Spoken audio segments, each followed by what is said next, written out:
এখন শুনবেন আজকের গল্প।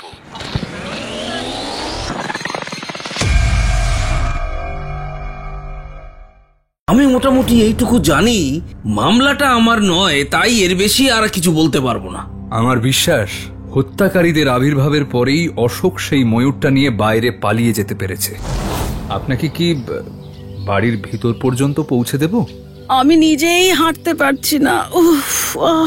আমার স্বামী নিশ্চয়ই এখনো অফিস থেকে ফেরেননি। আপনারা যখন এতটাই করলেন, তখন কি আমাকে দয়া করে বাড়ির ওপর পর্যন্ত পৌঁছে দিতে পারবেন না? বন্ধ ঘরের ভেতরে রয়েছে জ্বলন্ত সিগারেটের ধোঁয়া, কিন্তু সিগারেটধারী কোথায় গেল বলতে পারেন? সুরেন বাবু, এ ঘর প্রথমে কে ভাড়া নিতে আসে? তারাপদ বাবু। আমার বিশ্বাস হত্যাকারীদের আবির্ভাবের পরেই অশোক সেই ময়ূরটা নিয়ে বাইরে পালিয়ে যেতে পেরেছে।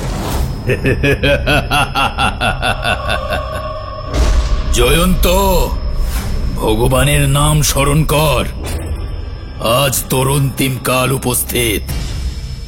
অ্যানিমেট্রিক্স প্রাইম স্টোরিজে আজ শুনবেন হেমেন্দ্র কুমার রায়ের জয়ন্ত মানিক অ্যাডভেঞ্চার কাহিনী শাহজাহানের ময়ূর।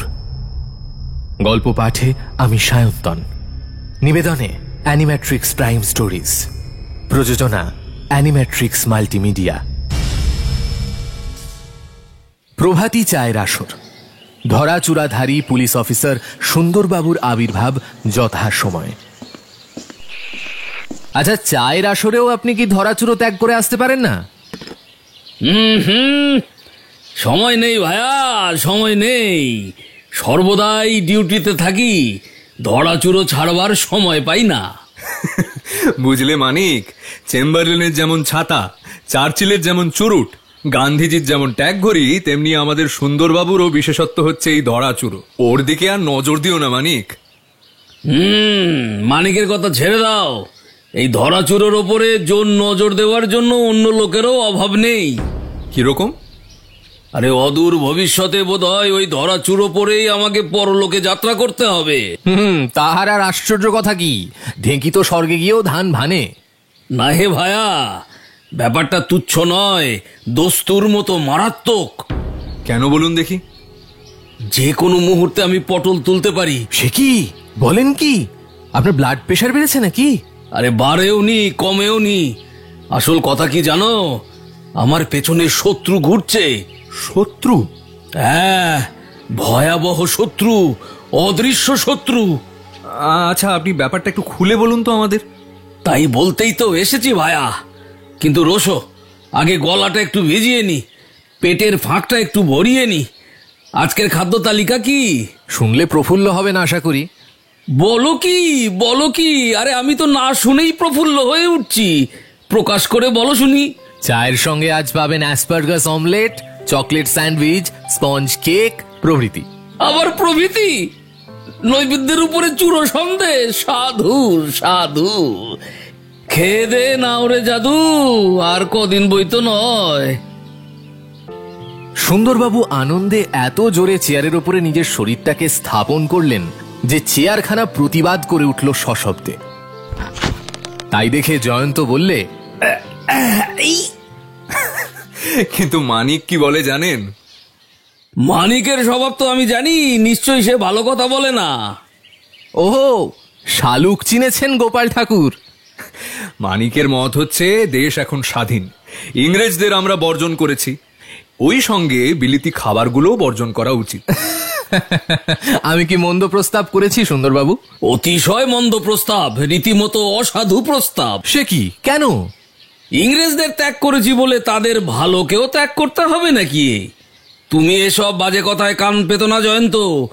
আর দেশ স্বাধীন হয়েছে বলে ইংরেজদেরই বা ত্যাগ করবো কেন? যে জাত ফাউল কাটলেট আবিষ্কার করেছে, সে কি বড় যে সে জাত? আর যে জাত সন্দেশ রসগোল্লা আবিষ্কার করে, তাকে আপনি কি বলবেন? তাকেও আমি ধন্যবাদ দিই। আমি কাটলেট বা সন্দেশ কিছুই ছাড়তে রাজি নই। গদাধরের মতো আমি দুধও খাবো, তামাকও খাবো। এই যে এতকাল ধরে ইংরেজরা আমাদের সঙ্গে ওঠা বসা করেছে, তবু কি তারা সন্দেশ রসগোল্লা খেতে চেয়েছে? স্বাদ পাইনি তাই চাইনি? কখনো নয়। সন্দেশ রসগোল্লা ইংরেজদের ধাতে সয় না, তেমনি বিলিতি খাবারগুলো আমাদের ধাতে সইতে না পারে। তুমি কে বলো হে? তুমি বললেই সইবে না? এতকাল সয়ে এলো, ভবিষ্যতে সইবে না কেন? আর ফাউল কাটলেট যার ধাতে সইবে না, সে মনুষ্য নাম ধারণের যোগ্য নয়। যাক, সে বাজে কথা। আর কোথায় হে জয়ন্ত? আরে তোমার চা এবং টা। চায়ের পালা সাঙ্গ করে সুন্দরবাবু চাঙ্গা হয়ে বললেন,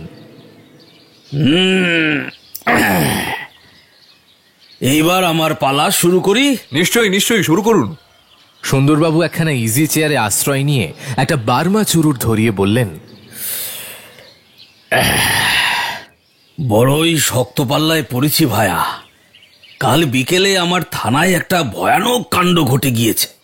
একটা মামলার তদন্ত নিয়ে অত্যন্ত ব্যস্ত হয়েছিলুম। এমন সময় থানার রামলাল নামে এক পাহারাওয়ালা একটা প্যাকেট নিয়ে ঘরের ভেতর এসে ঢুকলো। প্যাকেটটা আমারই নামে ডাকে এসেছিল। প্যাকেটটা শক্ত সুতো দিয়ে ভালো করে বাঁধা ছিল। আমার কাছে ছুরি বা কাঁচি ছিল না বলে আমি তাকে অন্য ঘরে গিয়ে সুতো কেটে প্যাকেটটা খুলে আনতে বললুম। সে চলে গেল, আমিও নিজের কাজে মন দিলুম। মিনিট কয়েক পরে ভীষণ এক শব্দে থানাটা কেঁপে উঠল। সঙ্গে সঙ্গে বিষম এক আর্তনাদ। তাড়াতাড়ি ছুটে বেরিয়ে গিয়ে দেখি পাশের ঘরের মেঝের ওপরে রামলালের রক্তাক্ত দেহ ছটফট করছে। ঘরের ভেতরে ধোঁয়া উঠছে, আর পাওয়া যাচ্ছে যেন কোনো বিস্ফোরকের গন্ধ। আমার এক সহকারী সামনের আরেক ঘরে ছিলেন। তার মুখে শুনলুম রামলাল টেবিলের ধারে দাঁড়িয়ে একটা প্যাকেটের মতো কি খোলবার চেষ্টা করছিল। তারপরে হঠাৎ ওই ভয়াবহ কাণ্ড। আমি তো তখনই রামলালকে হাসপাতালে পাঠিয়ে দিলুম, কিন্তু সেখানে যাওয়ার অল্পকালের মধ্যেই বেচারার মৃত্যু হয়েছে। আমার তো দৃঢ় বিশ্বাস ওই সাংঘাতিক প্যাকেটটাই তার মৃত্যুর কারণ। তাই যদি হয়, তাহলে এটুকু অনুমান করাও কঠিন নয় যে আমাকেই হত্যা করবার জন্য এই প্যাকেটটা আমার নামে পাঠানো হয়েছিল। আচ্ছা, প্যাকেটটা দেখতে ছিল কিরকম? আমি সঠিক জবাব দিতে পারবো না। কাজে এত ব্যস্ত ছিলুম যে প্যাকেটটার দিকে ভালো করে তাকাবার সময় পাইনি। এমনকি সেটা দেখিনি বললেও চলে। ইউরোপে আমেরিকায় মাঝে মাঝে এরকম ঘটনা ঘটেছে। সেখানেও জেলিক নাইট ভরা বিপজ্জনক প্যাকেট খুলে কেউ কেউ মারা পর্যন্ত পড়েছে। জেলিক নাইট? হ্যাঁ, একরকম বিষম বিস্ফোরক। তাতে থাকে 65% নাইট্রোগ্লিসারিন, 27% পটাশিয়াম নাইট্রেট, 7% উড মিল প্রভৃতি। অবশ্য আপনার এই প্যাকেটের ভিতর কিরকম বিস্ফোরক ছিল তা আমি নিশ্চিত রূপে বলতে পারি না। পুলিশের কাজ দুরাত্মাদের নিয়ে। দুরাত্মারা পুলিশের বন্ধু হয় না। কিন্তু আমার কে শত্রু আছে যে এইভাবে আমাকে হত্যা করতে চায়? আচ্ছা, আপনি কাউকে সন্দেহ করতে পারছেন? আচ্ছা, আপনার হাতে এখন কি কি মামলা আছে? বিশেষ কোনো জটিল মামলাই নেই। এই না না, একটা উল্লেখযোগ্য মামলা আছে বটে। বেশ, মামলাটা কিসের? সুন্দরবাবু জবাব দিতে যাচ্ছিলেন, হঠাৎ জানলা দিয়ে কি একটা জিনিস ঘরের মাঝ বরাবর এসে ঠকাস করে মেঝের উপরে গিয়ে পড়ল। সুন্দরবাবু চমকে বলে উঠলেন, হ্যাঁ, ও আবার কি? দেখি, খুব সরু একটা কঞ্চি। কেউ ওটা ধনুকে জুড়ে তীরের মতো ব্যবহার করেছে। কঞ্চির পেছনে ঝুলছে সুতোয় বাঁধা একখানা কাগজ। জয়ন্ত উঠে গিয়ে কঞ্চি থেকে কাগজখানা খুলে নিয়ে উচ্চস্বরে পাঠ করল। জয়ন্ত বাবু, আপনার সঙ্গে আমার কোনো শত্রুতা নেই, কিন্তু আপনি যদি কোনো বিশেষ মামলা নিয়ে সরকারি পুলিশকে সাহায্য করেন, তাহলে জেনে রাখবেন আপনার জীবনের কোনো মূল্যই থাকবে না। বাবা, গাছে না উঠতেই এক কাঁদি, মামলা হাতে না নিতেই শাসানির চিঠি। সুন্দরবাবু দৌড়ে জানলার ধারে গিয়ে উঁকি ঝুঁকি মেরে বললেন, রাস্তার কোনো লোককেই তো দেখে সন্দেহ হচ্ছে না। জয়ন্ত জানলার ধারে গিয়ে বলল, না না, রাস্তা থেকে কেউ এই কঞ্চি ছোড়েনি। কি করে জানলে? দেখুন, আমরা আছি দোতলায়। নিচের রাস্তা থেকে কেউ ওই তীর ছুড়লে ওটা জানলা দিয়ে ঢুকে উপর দিকে উঠে ঘরের ছাদে গিয়ে ঠেকতো, কিন্তু আমি লক্ষ্য করেছি তীরটা সোজাসুজি ঢুকে ঘরের মাঝখানে গিয়ে পড়েছে। বটে বটে। আমাদের সামনের রাস্তার ওধারে তো দেখছি একখানা মাত্র বাড়ি, তাহলে ওই বাড়ির দোতলার কোনো ঘর থেকে এই তীরটা ছোড়া হয়েছে। আমার তো তাই বিশ্বাস। তাহলে এক্ষুনি চলো ওই বাড়িতে। চলুন। রাস্তায় এসে সুন্দরবাবু জিজ্ঞেস করলেন, ও বাড়িখানা কার জয়ন্ত? ওখানে হচ্ছে বারোয়ারি বাড়ি। বারোয়ারি পুজোর কথাই শুনেছি, বারোয়ারি বাড়ি আবার কি বাবা? ওটা হচ্ছে মেস। ওর ভেতরে কেরানি থাকে, ছাত্র থাকে, ব্যবসাদার থাকে। আর কোন কোন শ্রেণীর লোক থাকে তা ঠিক জানা নেই, কিন্তু মেসের একজন কর্তা আছে তো।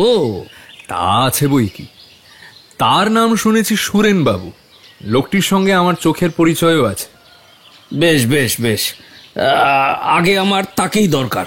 না না, সুরেন বাবুর সঙ্গে আমাদের পরে আলাপ করলেও চলবে।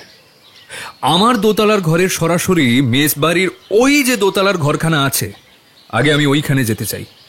ওটা মেস, সুতরাং কারোরই প্রবেশ নিষিদ্ধ নয়। দেরি করলে সব সূত্রই হারিয়ে যাবে। আসুন, এসো মানিক। তিনজনে মেসবাড়ির ভেতরে ঢুকে এক সার নোংরা সিঁড়ি বয়ে দোতলায় গিয়ে উঠল। ৩-৪ লোক সুন্দরবাবুর ইউনিফর্মের দিকে চকিত দৃষ্টিতে তাকালো বটে, কিন্তু কেউ কোনো কথা বলল না। একখানা ঘরের দিকে অঙ্গুলি নির্দেশ করে জয়ন্ত বলল, তীর ছোড়া হয়েছে খুব সম্ভবত ওই ঘর থেকেই। কিন্তু ঘরের দরজা তো বাইরে থেকে তালাবন্ধ। ঠিক এই সময় একটি বেঁটে খাটো কালো কোলো হৃষ্টপুষ্ট লোক অন্তদন্তের মতো এসে বলল, নমস্কার জয়ন্ত বাবু, হঠাৎ আমার এখানে আপনাদের পায়ের ধুলো পড়লো কেন? নমস্কার। আচ্ছা, ইনি মেসের কর্তা সুরেন বাবু। সুন্দরবাবু কটমট দৃষ্টিতে তাকিয়ে সুরেনের আপাদমস্তকের ওপরে একবার নিজের পুলিশ চক্ষু বুলিয়ে নিলেন। সুরেন সভয়ে দুপা পিছিয়ে গেল। জয়ন্ত জিজ্ঞাসা করল, আচ্ছা, এ ঘরে কে থাকে? আগে ওটা তো একটা সমিতির ঘর, জাতীয় সেবক সমিতি। এ বাড়িতে আবার কোনো সমিতি আছে নাকি? আগে আগে ছিল না। জাতীয় সেবক সমিতি ঘরখানা ভাড়া নিয়েছে মোটে দিন 15 আগে। সমিতির সভ্য সংখ্যা কত? আমি জানি না, তবে রোজ সন্ধ্যার পর এখানে 10-15 জন লোক এসে জড়ো হয়। মাঝে মাঝে 2-1টি মেয়েও আসে। তারা নিজেদের মধ্যে কি কথাবার্তা কয় তা আমি বলতে পারি না, তবে হ্যাঁ, তারা ঘন ঘন খাবার আর চা নেয় বটে। তারপর রাত 10টা কি 11টার সময় সকলে আবার দরজায় তালা লাগিয়ে বাইরে বেরিয়ে যায়। সকালে তাদের কেউ এখানে আসে না? সকালেও নয়, দুপুরেও নয়, আবার বিকেলেও নয়। তাদের আসর বসে ওই সন্ধ্যার পরে। আপনি ঠিক জানেন আজ তাদের কোনো লোক ওই ঘরে ঢোকেনি? কেমন করে হলপ করে বলি বলুন তো? আমি তো একলা মানুষ, নানান কাজে এদিকে ওদিকে ছুটোছুটি করতে হয় আমাকে। তবে সমিতির কোনো লোককে কোনোদিনও সকালে আসতে আমি দেখিনি। জয়ন্ত আর কিছু না বলে বাইরের বারান্দার দিকে গেল। সেদিকে ছিল তালাবন্ধ ঘরের 3টে জানালা, তার মধ্যে একটা জানলা খোলা। একবার সে নিজের বাড়ির দিকে তাকালো। সেখান থেকে তার নিজের দোতলা ঘরের ভেতরটা বেশ দেখা যায়। তারপর সে ফিরে জানলার ফাঁক দিয়ে মেস বাড়ির ঘরের ভেতরটা উঁকি মেরে দেখবার চেষ্টা করল। ঘরের ভেতরে নজর চলে প্রায় সর্বত্রই। আসবাবপত্র বেশি নেই। একখানা 17 মোড়া চৌকি আর মাঝখানে একটা গোল টেবিলের চারপাশে সাজানো রয়েছে কয়েকখানা চেয়ার, এই মাত্র। আরেকটা জিনিস জয়ন্তর দৃষ্টি আকর্ষণ করল। সে মৃদু হেসে ডাকল, সুরেন বাবু, একবার এদিকে আসবেন কি? আগে কি বলছেন? আপনি বললেন সমিতির কেউ সকালে এ ঘরে আসে না, তাই তো? আগে তাই তো জানি। জানলার কাছে এসে ঘরের ভিতরের দিকে একবার তাকিয়ে দেখুন। কথা মতো কাজ করল সুরেন। অজানা কোনো বিপদের সম্ভাবনায় তার ভাবভঙ্গি জড়সড়। জয়ন্ত বলল, গোল টেবিলের উপরে কি রয়েছে দেখতে পাচ্ছেন? ও, একটা অ্যাস্ট্রে। তারপর সুরেনের দুই ভুরু কুঁচকে গেল। থেমে থেমে সে বলল, আশ্চর্য, অ্যাস্ট্রের ভেতর থেকে ধোঁয়া বেরোচ্ছে যে। কাল রাত্রে কেউ যদি খানিকটা জ্বলন্ত সিগারেট এই অ্যাস্ট্রের মধ্যে ফেলে থাকে তাহলে আজ সকালে নিশ্চয়ই সেটা থেকে ধোঁয়া বেরোতো না, কি বলেন? না। অতএব বোঝা যাচ্ছে একটু আগেই এই ঘরের ভেতরে কারোর আবির্ভাব হয়েছিল। একটা ঢোক গিলে আমতা আমতা করে সুরেন বলল, কিন্তু দোহাই আপনার, আমি তাকে দেখিনি। বন্ধ ঘরের ভেতরে রয়েছে জ্বলন্ত সিগারেটের ধোঁয়া, কিন্তু সিগারেটধারী কোথায় গেল বলতে পারেন? সুরেন কিছুই বলতে পারল না।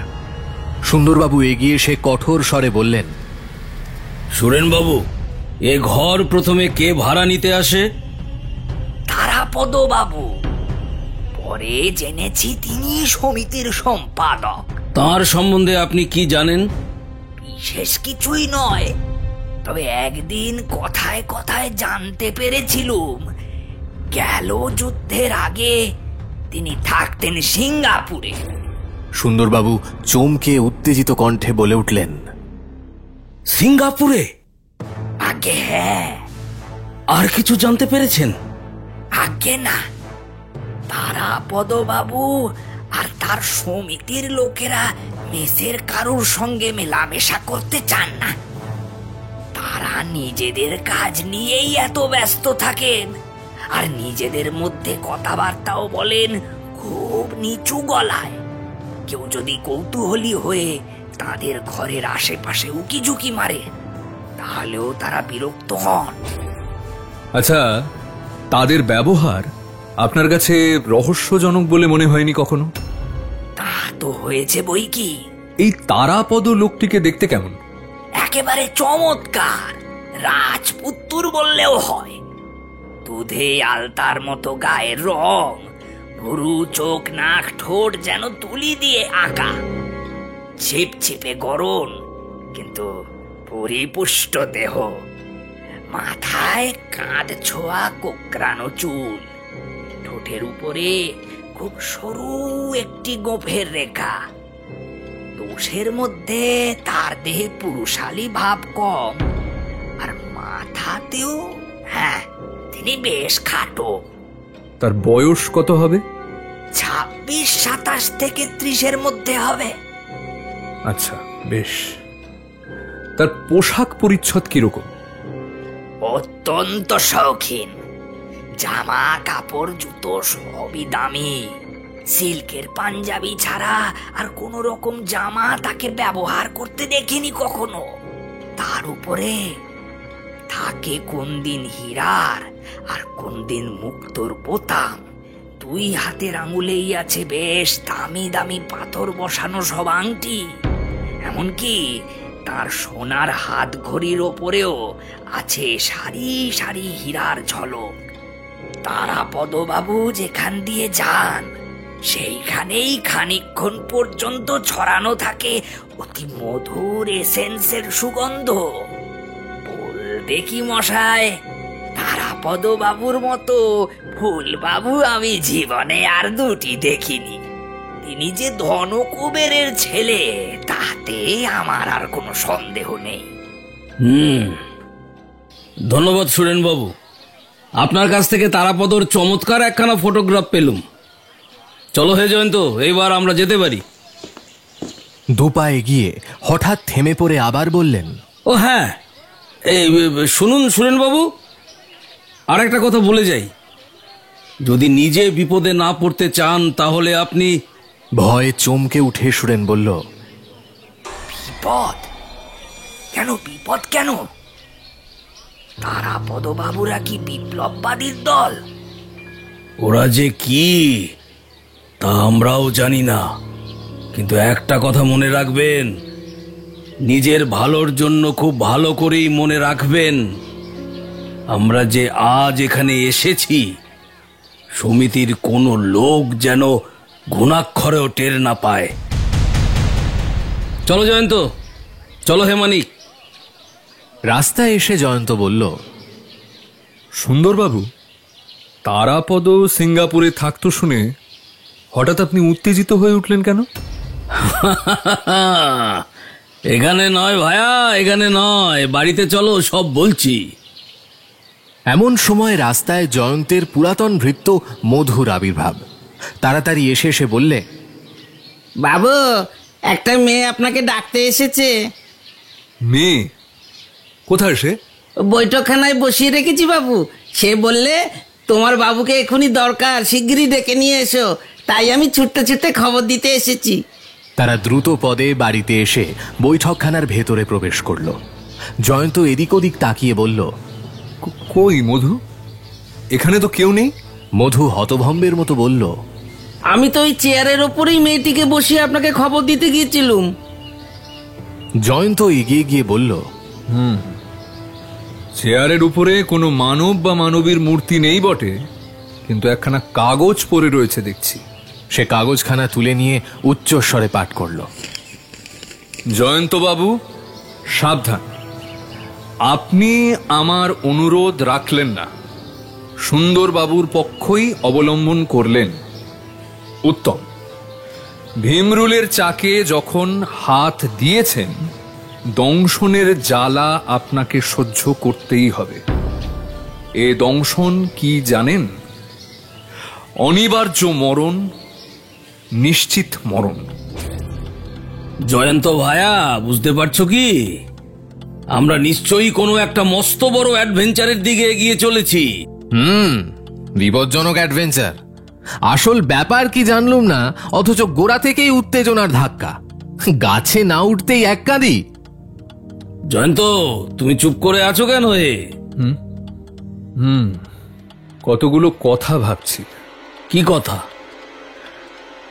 একদল লোক যে কারণেই হোক আপনাকে পথ থেকে সরাতে চায়। আপনাকে যে সাহায্য করবে তাকেও তারা ক্ষমা করবে না। তারা আমাদের প্রত্যেকের গতিবিধির উপরে তীক্ষ্ণ দৃষ্টি রেখেছে। খুব সম্ভবত ওই মেজবাড়ির সঙ্গেও তাদের কোনো না কোনো সম্পর্ক আছে। তারা চালাক বটে, কিন্তু উপর চালাক। নইলে এরকম সেকেলে পদ্ধতিতে চিঠি লিখে নিজেদের অস্তিত্ব জাহির করত না। কিন্তু তারা যে সাংঘাতিক লোক, এ বিষয়ে কোনো সন্দেহই নেই। তাদের দলে যে স্ত্রীলোক আছে সে প্রমাণও আজ পাওয়া গেল। কিন্তু কে তারা? কেন তারা আমাদের পিছনে লাগতে চায়? সুন্দরবাবুর কাছে বোধহয় এই প্রশ্নের জবাব আছে।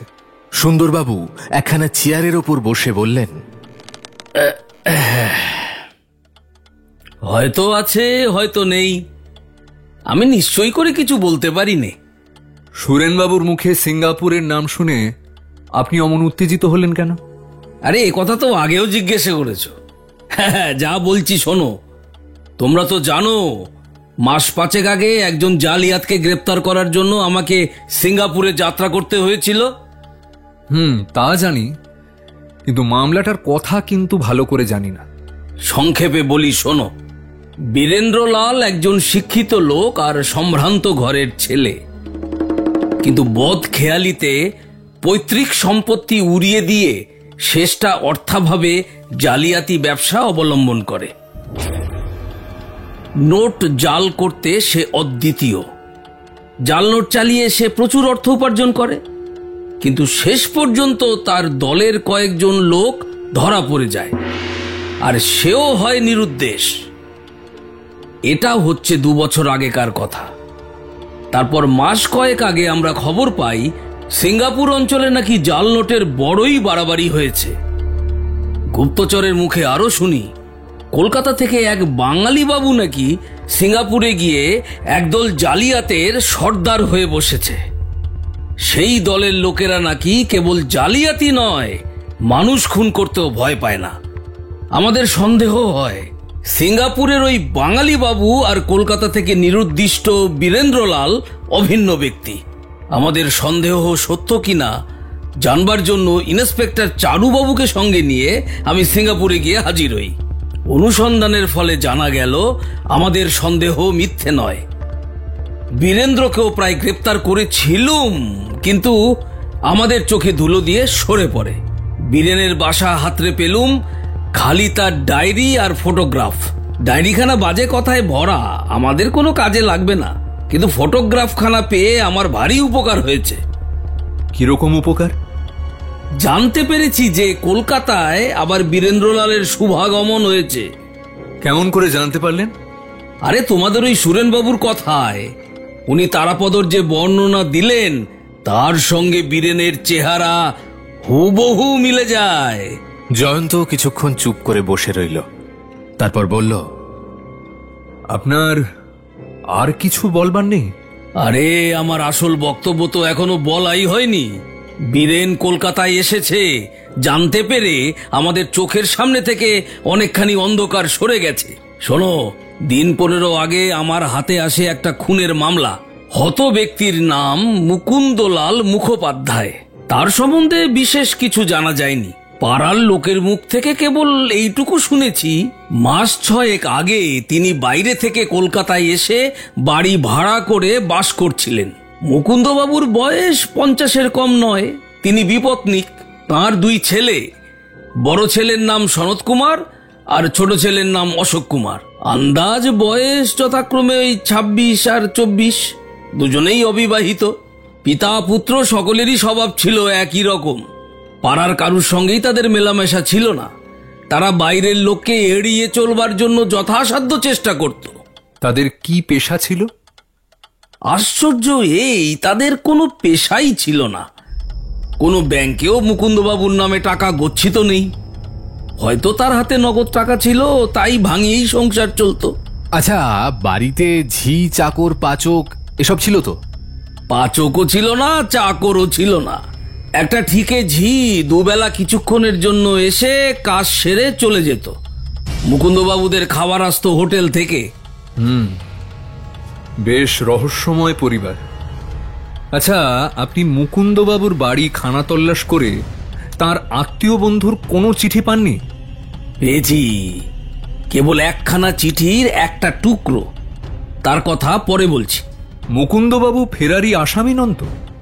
তার কোনো প্রমাণ নেই। তাহলে মুকুন্দবাবু হয়তো কোনো বিপজ্জনক শত্রুর ভয়ে কলকাতায় পালিয়ে এসে আত্মগোপন করেছিলেন। খুব সম্ভব তাই। মুকুন্দবাবুর ছেলেরা কি বলে? আরে তাদেরও যে পাত্তা নেই। হত্যাকাণ্ডের পরে তাদের কোনো খোঁজও পাওয়া যাচ্ছে না। আপনি কি তাদেরই পিতৃহত্যার জন্য দায়ী মনে করছেন? তাছাড়া আর কি করি বলো? তারা পালাবে কেন? যে বাড়িতে বাইরের কোনো লোকের যাতায়াত নেই, সেখানে বাইরে থেকে কেউ খুন করতে আসবে কেন? আপনার এই যুক্তি ধর্তব্যের মধ্যেই গণ্য নয়। হয়তো যে ভয়ে মুকুন্দবাবু আত্মগোপন করেছিলেন, সেই ভয়েই তার পুত্রেরা পালিয়ে যেতে বাধ্য হয়েছে। এটা তোমার অনুমান মাত্র। যাক সে কথা। এখন কিভাবে মুকুন্দবাবু মারা পড়েছেন তাই বলুন। মুকুন্দবাবু রাত্রে খাটের ওপরে যে শুয়েছিলেন, বিছানা দেখেই আমরা সেটা বুঝতে পেরেছি। কিন্তু তার দেহ পাওয়া যায় খাট থেকে বেশ খানিকটা দূরে, একটা টেবিলের কাছে। খুনি কোনো ধারালো ভারী অস্ত্র ব্যবহার করেছিল, কারণ তার মুন্ডটা দেহ থেকে প্রায় বিচ্ছিন্ন হয়ে গিয়েছিল। ঘরের ভেতর আমরা কোনো অস্ত্র বা পায়ের চিহ্ন দেখতে পাইনি। ঘরের আসবাবের মধ্যেও ছিল একখানা খাট, একটা আলমারি, একটা টেবিল, একখানা সাধারণ চেয়ার আর একখানা ইজি চেয়ার। আলমারির ভেতরের সমস্ত জিনিস লন্ডভন্ড অবস্থায় পাওয়া গেছে। টেবিলের 2টো দেরাজের অবস্থাও তাই। কোনো জিনিস চুরি গেছে কিনা বলতে পারি না, কারণ আলমারি আর দেরাজের ভেতর কি কি ছিল তা আমরাও জানি না। তবে দেরাজের ভেতর পাওয়া গেছে 2খানা 100 টাকার আর 25খানা 10 টাকার নোট। ঘরে আর কোনো মূল্যবান জিনিস ছিল না। আচ্ছা, খুনি ঘরে ঢুকলো কেমন করে? তাও জানি না। তবে মুকুন্দবাবুর শোয়ার ঘর আর সদর দরজা সকাল পর্যন্ত খোলাই ছিল।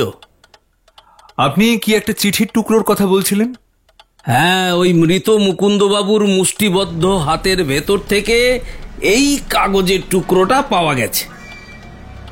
জয়ন্ত সেটা গ্রহণ করে পাঠ করল। জয়ন্তর দুই চোখে ফুটল উৎসাহের দীপ্তি। সে বলল,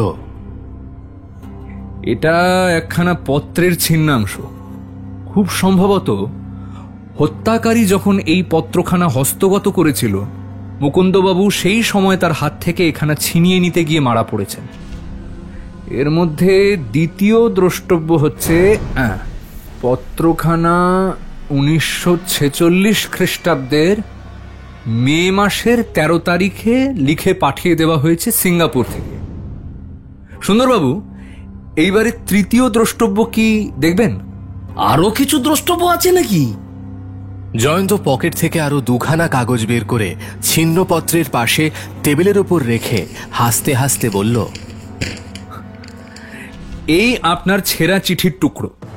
আর এই দেখুন, দুখানা পত্রের প্রথমখানা এসেছে তীরের সঙ্গে, আর দ্বিতীয়খানা এসেছে একটি স্ত্রীলোকের হাতে। এখন তিনখানা পত্রেরই হাতের লেখা মিলিয়ে দেখুন দেখি। কাগজ তিনখানার দিকে তাকিয়ে সুন্দরবাবুর দৃষ্টি ক্রমেই বিস্ফারিত হয়ে উঠতে লাগল।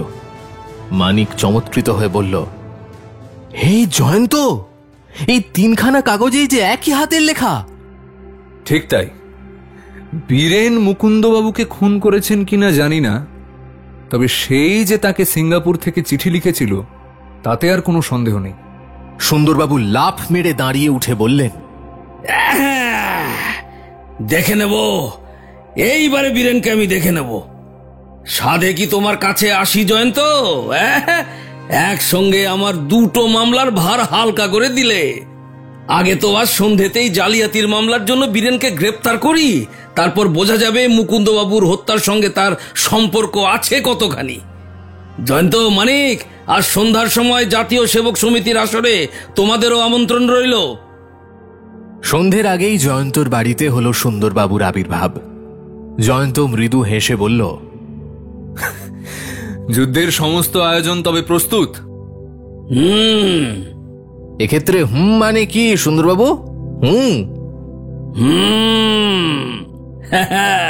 তাই সমস্ত প্রস্তুত। আনাজ কানাজ থেকে ওই মেজবাড়ির ওপরে দৃষ্টি রেখেছে 2 ডজন লাল পাগড়ি। চম্পট দেওয়ার কোনো ফাঁক নেই। আরে এ কি, রাস্তার দিকের জানলাগুলো কালো কালো পর্দা ঝুলিয়ে দিয়েছে কেন জয়ন্ত? শত্রুর চোখের আড়ালে থাকবো বলে। আজ ধনুকের তীর ঘরে ঢুকেছে, কাল বন্দুকের বুলেট ঢুকতে পারে। তা যা বলেছ, মারাত্মক শত্রুর পাল্লায় পড়েছি। শয়তান বেটারা কিনা আমাকে বিস্ফোরক দিয়ে পঞ্চভূতে বিলীন করবার ফিকিরে ছিল। আচ্ছা বাপধন, একটু সবুর কর, আজ একটা হেস্ত নেস্ত না করে ছাড়ছি না। সুন্দরবাবু, তারাপদ ওরফে বীরেনের দল আজ যদি তাদের ওই লোক দেখানো সমিতির দরজা না খোলে? কেন খুলবে না? আমরা যে সন্দেহ করে ওখানে তদন্ত করতে গিয়েছি, এ খবর নিশ্চয়ই তাদের কাছে অজানা নেই। কিন্তু সে তো সন্দেহ মাত্র। আরে বীরেন্দ্রলাল ঝানু ছেলে, সে জানে তার বিরুদ্ধে কিছুই প্রমাণিত হয়নি। যদি আমরা অভিযোগ করি মেসের ওই ঘর থেকে পত্রবাহী তীর ছোড়া হয়েছে, সে অম্লান বদনে বলতে পারে মিথ্যে কথা, ওখান থেকে কোনো তীরই ছোড়া হয়নি। আমাদের কথা যে সত্য তার কোনো চাক্ষুষ প্রমাণও আমরা দিতে পারবো না। সে নিশ্চয়ই এ সন্দেহ করতে পারবে না যে আমরা জানতে পেরেছি তারাপদই হচ্ছে বীরেন্দ্রলাল। শত্রুকে নিজের চেয়ে বোকা মনে করাই হচ্ছে সবচেয়ে বড় বোকামি। বেশ বেশ বেশ, দেখা যাক। তোমার শ্রীমান মধুসূদনকে স্মরণ করো, একটু চা এবং টা নিয়ে এলে ধন্য হই। মধু, ও মধু, ও মধুসূদন। পাশের ঘর থেকে পুরাতন ভৃত্য মধুর সাড়া এলো। আগে সুন্দরবাবুর তেষ্টা পেয়েছে। আরে খালি তেষ্টাই নয় মধু, খিদেও পেয়েছে। আগে বুঝেছি, একটু সবুর করুন। সবুর করছি মধু, সবুর করছি। সবুরে যে মেয়ে অফলে। চা এবং টা এলো অনতি বিলম্বে, এবং তারই পালা শেষ করতে করতে পৃথিবীর উপরে ঘনিয়ে উঠল আসন্ন সন্ধ্যার বিষণ্ণ কালো ছায়া। সুন্দরবাবু ন্যাপকিন দিয়ে মুখ মুছতে মুছতে আসন ত্যাগ করে একটা জানলার ধারে গিয়ে দাঁড়ালেন। তারপর পর্দা একটু টেনে উঁকি মেরে সল্লাসে বললেন, জয়ন্ত হে, তোমার ধারণাই অভ্রান্ত। তাই নাকি? হ্যাঁ গো, হ্যাঁ, জাতীয় সেবক সমিতির ঘরে আলো জ্বলেছে, একাধিক সভ্যের শুভাগমন হয়েছে। বেশ, শুনে সুখী হলাম। সুন্দরবাবু আবার একবার উঁকি মেরে বললেন, কেবল সভ্য নয় হে, দুটি সভ্যাকেও দেখছি যে। বটে, হয়তো ওদেরই মধ্যে একটি শ্রীমতী আজ আমাদের এখানে এসে মধুকে ধোকা দিয়ে গিয়েছেন। মধু, ও মধুসূদন। মধু এসে বলল, আগে জানলায় গিয়ে একবার উঁকি মেরে দেখে এসো তো, মেজবাড়ির দোতলার ঘরে যে দুটি মেয়ে আছে তাদের কাউকে তুমি চিনতে পারছো কিনা? মধু দেখে এসে বলল, মা ঠাকুরনদের কাউকে চিনি না তো। আচ্ছা, যাও। মধুর প্রস্থান। মিনিট কয়েক কাটল। জয়ন্ত বলল, অতঃপর? সভ্যের পর সভ্য আসছে আসছে আসছে, ঘরময় উড়ে বেড়াচ্ছে বহু সিগারেটের ধোঁয়া। একজন লোক টেবিলের ধারে উঠে দাঁড়ালো, বোধহয় সে বক্তৃতা দিতে চায়। তাই নাকি? তাহলে সকলেই বোধহয় এসে পড়েছেন, আমরাই বার এখানে বসে থাকি কেন?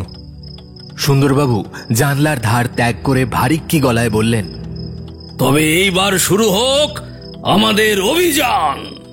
মানিক কৃত্রিম গাম্ভীর্যের সঙ্গে সোজা উঠে দাঁড়িয়ে মিলিটারি কায়দায় একটা সেলাম ঠুকে বলল, জো হুকুম জেনারেল। কয়েকজন পাহারাওয়ালার সঙ্গে সমিতি গৃহে সুন্দরবাবু প্রভৃতির প্রবেশ। ঘরের ভেতরে ছিল 11 জন পুরুষ এবং 2 জন স্ত্রীলোক। পুলিশ দেখে কেউ বিস্মিত হল না, ভয়ও পেল না। যে যার আসনে স্থির ও শান্তভাবে বসে রইল। সকলের মুখের ওপরে একবার তীব্র দৃষ্টি বুলিয়ে সুন্দরবাবু হুমকি দিয়ে বললেন, এই, কার নাম বীরেন্দ্রলাল চৌধুরী? কারুর নাম নয়, বীরেন্দ্রলাল চৌধুরী এখানে হাজির নেই। কোথায় সে? কলকাতার বাইরে। কলকাতার বাইরে কোথায়? তা তিনিই জানেন। আরে কলকাতার বাইরে সে গেছে কেন? তা তিনিই জানেন। কবে সে ফিরবে? আহা, তা তিনি জানেন। তুমি তো ভারী ধরিবাজ দেখছি। না, আমি ধরিবাজ নই। তবে তুমি কি? এই সমিতির সহকারী সম্পাদক আমি। বীরেন এখানকার কি? সম্পাদক? ও, তুমি তাহলে বীরেনের ডান হাত। দেখতেই পাচ্ছেন আমি বাঁ কি ডান কোনো হাতই নই, পুরোপুরি একটা গোটা মানুষ। তুমি তো ভারী ফাজিল। হে ধস, আমি ফাজিল নই। ঘরের ভেতরে যে নারী দুটি ছিল তারা মুখে রুমাল চাপা দিয়ে হাসি ঢাকবার চেষ্টা করতে লাগলো। জয়ন্ত চুপি চুপি বলল, ব্যাপারটা ক্রমেই প্রহসন হয়ে উঠছে মানিক। এখান থেকে অদৃশ্য হওয়াই আমাদের বুদ্ধিমানের কাজ। তথাস্তু। বাড়িতে ফিরে এসে জয়ন্ত বলল, আমি তো জানতুম সবই অষ্টরম্ভায় পরিণত হবে। পায়রারা যত সহজে ফাঁদে পা দেয়, কাকরা তা দেয় না। বীরেন হচ্ছে এই কাক জাতীয় অপরাধী। আচ্ছা জয়ন্ত, তুমি কি মনে করো বীরেনই হচ্ছে মুকুন্দবাবুর হত্যাকারী? অসম্ভব নয়, তবে মুকুন্দবাবুর হত্যাকাণ্ডের সঙ্গে নিশ্চয়ই বীরেনের কোনো না কোনো সম্পর্ক আছে। আচ্ছা, কি প্রমাণে এই কথা বলছো? তুমি বীরেনের হাতে লেখা চিঠিখানার কথাই ধরো না, তার উপরে হত্যাকারীর লোভ হলো কেন? নিশ্চয়ই সে ভেবেছিল চিঠিখানা ঘটনাস্থল থেকে সরিয়ে না ফেললে হত্যাকারী ধরা পড়তে পারে। আর এ কথা ভাবতে পারে কে? নিশ্চয়ই এমন কোন লোক যে নিজে হত্যাকারী বা তার সাহায্যকারী। সুতরাং দুই দিক থেকেই দেখা যাচ্ছে মুকুন্দবাবুর হত্যাকাণ্ডে বীরেন্দ্রলাল গ্রহণ করেছিল কোনো এক বিশিষ্ট ভূমিকা। মানিক, পুরো চিঠিখানা পেলে আমাদের সকল সমস্যারই সমাধান হয়ে যেত। দুঃখের বিষয়, আমরা তা পাইনি। কিন্তু মুকুন্দবাবুর 2 পুত্রই পলাতক কেন? ভয় মানিক, ভয়। অবশ্য পুলিশের ভয় নয়, যে ভয়ের জন্য মুকুন্দবাবু আত্মগোপন করতে বাধ্য হয়েছিলেন, তার পুত্ররাও পলায়ন করেছে সেই অজ্ঞাত ভয়ের তাড়নাতেই। তারা হত্যাকারী নয়। তুমি এতটা নিশ্চিত কি করে? আমি নিশ্চিত নই, এটা আমার সহজ বুদ্ধির অনুমান মাত্র। প্রথমত, পিতৃহত্যা অস্বাভাবিক, বিশেষত দুই ভাই একজোট হয়ে পিতৃহত্যা করবে, এটা আরো বেশি অস্বাভাবিক। দ্বিতীয়ত, মনে করে দেখো, মুকুন্দবাবুর দেরাজের ভিতরে পাওয়া গিয়েছে 2খানা 100 টাকার আর 25খানা 10 টাকার নোট। সনদ আর অশোক পিতৃহত্যা করলে অতগুলো টাকা ফেলে রেখে যেত না মানিক।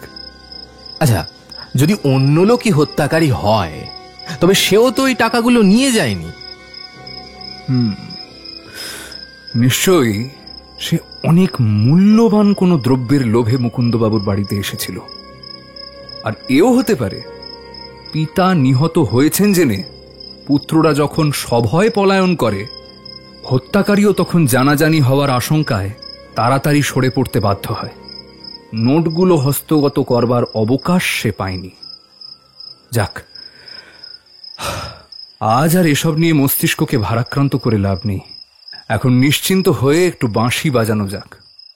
তুমি তবলায় ঠেকা দাও। পরের দিন প্রভাতী ভ্রমণ সাঙ্গ করে ফিরে এলো জয়ন্ত ও মানিক। মানিক ঢুকলো বৈঠকখানায় খবরের কাগজ পড়তে। জয়ন্ত ওপরে গেল জামা কাপড় ছাড়তে। একটু পরেই জয়ন্ত চেঁচিয়ে ডাক দিল, মানিক, মানিক, শিগগিরই উপরে এসো। ওপরে গিয়ে মানিক দেখল একখানা কাগজ হাতে দাঁড়িয়ে আছে জয়ন্ত। এই ব্যাপার কি জয়ন্ত? তুমি শিগগিরই কাগজখানা একবার পড়ে দেখো। কাগজের উপরে লেখা ছিল, আজ রাত 10টার সময় আমরা তোমার প্রাণবধ করব। ভগবানও তোমাকে রক্ষা করতে পারবেন না। আশ্চর্য, চিঠিখানা আমার দোতলা ঘরের ভিতরে এলো কেমন করে? উড়ে নিশ্চয়ই আসেনি জয়ন্ত, কোনো মানুষ ওখানে বহন করে এনেছে।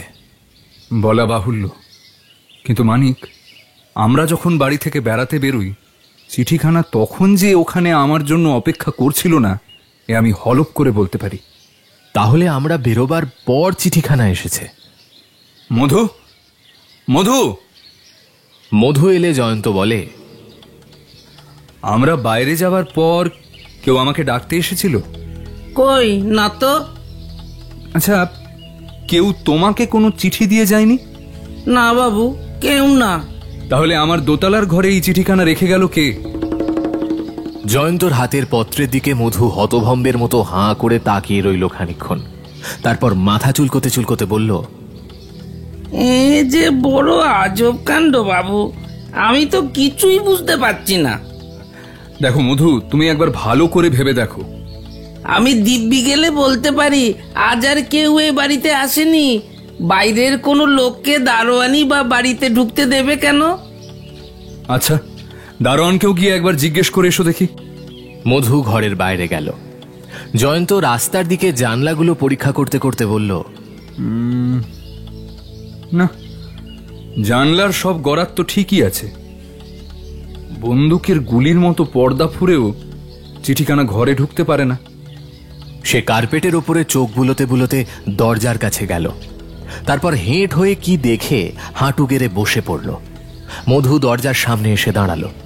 তাকে দেখে জয়ন্ত বলল, দারোয়ান কি বললে মধু? বাইরের জনপ্রাণী বাড়ির ভেতর আসেনি। আমরা বাইরে বেড়াতে গিয়ে 1 ঘন্টা 20 মিনিটের মধ্যে ফিরে এসেছি। এই সময়টা তুমি কোথায় ছিলে? প্রথমে তেতালার ঘরগুলো ঝেড়ে পুছে এই ঘরে আসি। তখন কি আমার বসবার সোফার উপরে এই চিঠিখানা দেখেছিলে? চিঠি ফিটি কিছুই ওখানে ছিল না বাবু। তারপর? সিঁড়ির পাশের ঘরে বসে বামুন ঠাকুরের সঙ্গে গল্প করছিলুম। আর কোথাও যাওনি? না। সে সময় আর কোনো বাইরের লোক দোতলায় এলে নিশ্চয়ই তুমি দেখতে পেতে। আগে হ্যাঁ। আচ্ছা, তুমি যাও। মানিক, সিঁড়ির পাশের ঘর থেকে এ ঘরের দরজাটা দেখা যায় না বটে, কিন্তু এদিকে আসতে গেলে যে কোনো লোককে তো সিঁড়ির পাশের ঘরের সামনে দিয়েই আসতে হবে। অথচ মধু বলছে বাইরের কাউকেই সে দেখেনি। দারোয়ান কাউকে দেখেনি, মধুও কাউকে দেখেনি, কিন্তু কেউ যে এখানে এসেছে তার প্রমাণ এই চিঠি। একটা প্রমাণ নয় মানিক, দ্বিতীয় প্রমাণেরও অভাব নেই। দ্বিতীয় প্রমাণ? হ্যাঁ, এগিয়ে দরজার কাছে এসো। কার্পেট যেখানে শেষ হয়েছে সেখানে রয়েছে সাদা মার্বেলের খোলা মেঝে। ওইখানে তাকিয়ে একবার দেখো দেখি। মানিক হেঁট হয়ে দেখে বললে, তাই তো, একটা অস্পষ্ট কাদামাখা পায়ের ছাপ না? হ্যাঁ, কঠিন মার্বেলের উপরে আগন্তুকের পায়ের ছাপ পড়বার কারণ কি হতে পারে? প্রথমত, সে এসেছিল খালি পায়ে। দ্বিতীয়ত, তার পা কেবল ধুলো মাখাই নয়, জল মাখাও ছিল।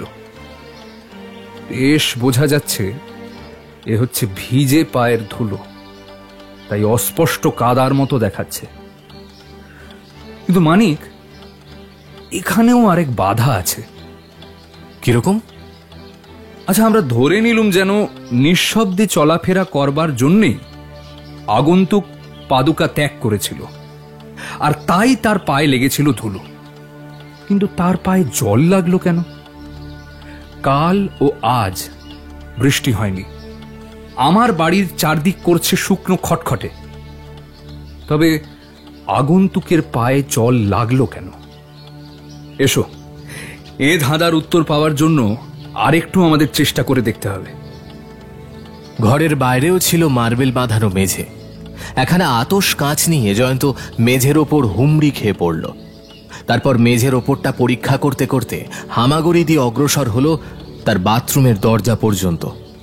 তারপর উঠে দাঁড়িয়ে বলল, এতক্ষণে তবু একটা হদিশ পেলুম। কিসের হদিশ? এখানেও অস্পষ্ট পায়ের কতগুলো চিহ্ন আছে, আর সেগুলো এসেছে আমার স্নানঘরের ভিতর থেকেই। এই দেখো, স্নানঘরের চৌকাঠের বাইরেই যে পদচিহ্নটা রয়েছে সেটা কেবল স্পষ্টই নয়, দস্তুর মতো কর্দমাক্ত। নিশ্চয়ই এটা স্নানঘর থেকে আগন্তুকের প্রথম পদক্ষেপের চিহ্ন। তার পা যখন খুব বেশি ধূলিধূসরিত ছিল। তারপর দেখো, পায়ের দাগগুলো ক্রমেই বেশি অস্পষ্ট হয়ে এসেছে। সবশেষে আমার ঘরের ভিতরে যে পায়ের ছাপটা আছে সেটা এত অস্পষ্ট, ভালো করে লক্ষ্য না করলে কিন্তু চোখে সহজে ধরাই পড়ে না। কিন্তু স্নানঘরের তো একটি মাত্র দরজা, আর তাও রয়েছে বাড়ির ভেতর দিকেই। আগন্তুক যে বাড়ির ভিতরের দিকের বারান্দা পার হয়ে এদিকে এসেছে তাতে আর কোনো সন্দেহ নেই। কিন্তু বারান্দায় তার পায়ের ছাপ পড়েনি। পড়বে কেন? বারান্দায় তো জল ছিল না। সে বারান্দা পার হয়ে এই দিকে দিয়েই প্রথম যায় আমার স্নান ঘরে। বেড়াতে যাওয়ার আগে আমি স্নান করেছিলাম, কাজেই স্নানঘরের মেঝেটা ছিল জলে জলময়। আগন্তুকের পা তাতেই ভিজে যায়। কিন্তু জয়ন্ত, মধু নিশ্চিতভাবেই বলছে বারান্দা দিয়ে কোনো লোকই তোমার ঘরের দিকে আসেনি। জয়ন্ত ভাবতে ভাবতে মৃদু স্বরে যেন আপন মনেই বলল, সেইটাই হচ্ছে সমস্যা। কেবল যে বারান্দা দিয়ে আসেনি, তাকে যেতেও হয়েছে এই বারান্দা দিয়েই। সে অশরীরী নয়, অথচ সে মধুর চোখে পড়েনি। আচ্ছা, আর আগন্তুক প্রথমে স্নান ঘরেই বা গিয়েছিল কেন? ঠিক। মানিক, তুমি বুদ্ধিমানের মতো একটা প্রশ্ন করেছ। এও আরেক সমস্যা, কিন্তু হয়তো এই সমস্যার সমাধান আমি করতে পারবো। তাহলে তুমি কোনো সূত্র পেয়েছ? সূত্র? সেটা কেবল আমার কেন, তোমারও চোখের সামনে তো পড়েই আছে। এখন কিঞ্চিত কল্পনা শক্তি প্রয়োগ করে সূত্রটাকে যদি আরো কিছু দূর টেনে নিয়ে যেতে পারো, তাহলেই সমস্ত সমস্যার সমাধান হয়ে যাবে। যাক, আপাতত সুন্দরবাবুকে সংবর্ধনা করবার জন্য প্রস্তুত হও। ওই শোনো, তার কণ্ঠস্বর আর পদশব্দ। সুন্দরবাবু দেখা দিলেন, রহস্যময় আগন্তুকের আবির্ভাবের কথা শুনলেন, ভয় দেখানো চিঠিখানা পড়লেন এবং পদচিহ্নগুলো পরিদর্শন করলেন। তারপর বললেন,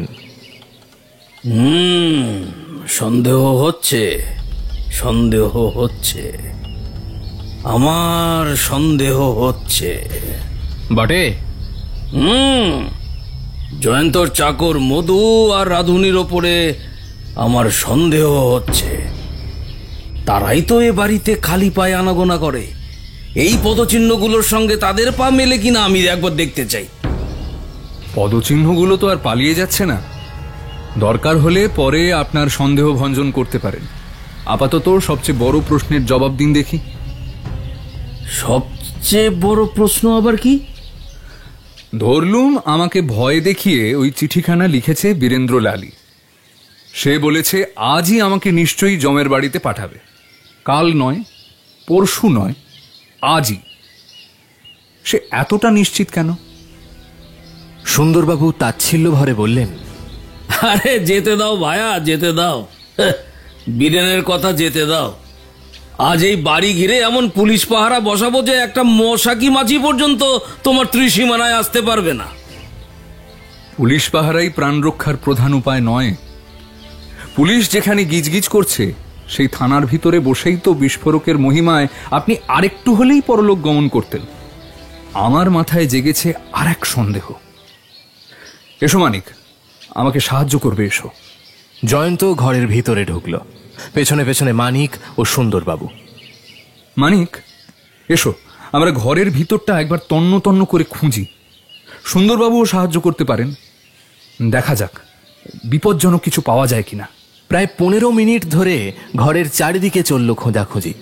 সোফা কাউচ সরিয়ে, আলমারি টেনে, দেরাজ খুলে, এমনকি কার্পেট উল্টেও কিছুই আবিষ্কার করা গেল না। অবশেষে বইয়ের সেলফের একসার কিতাবের পেছনে হাত চালিয়ে জয়ন্ত একটা জিনিস বের করল। সুন্দরবাবু চমকে উঠে বললেন, কি ওটা? মাত্র একটি ঘড়ি বোমা। পাশ্চাত্য দেশে এরকম ঘড়ি বোমা ব্যবহার করা হয়। নির্দিষ্ট সময়ে এটা ফেটে যেত আর আমাকে পথ থেকে সরিয়ে বীরেন্দ্রলালও অস্বস্তির নিঃশ্বাস ফেলে বাঁচত।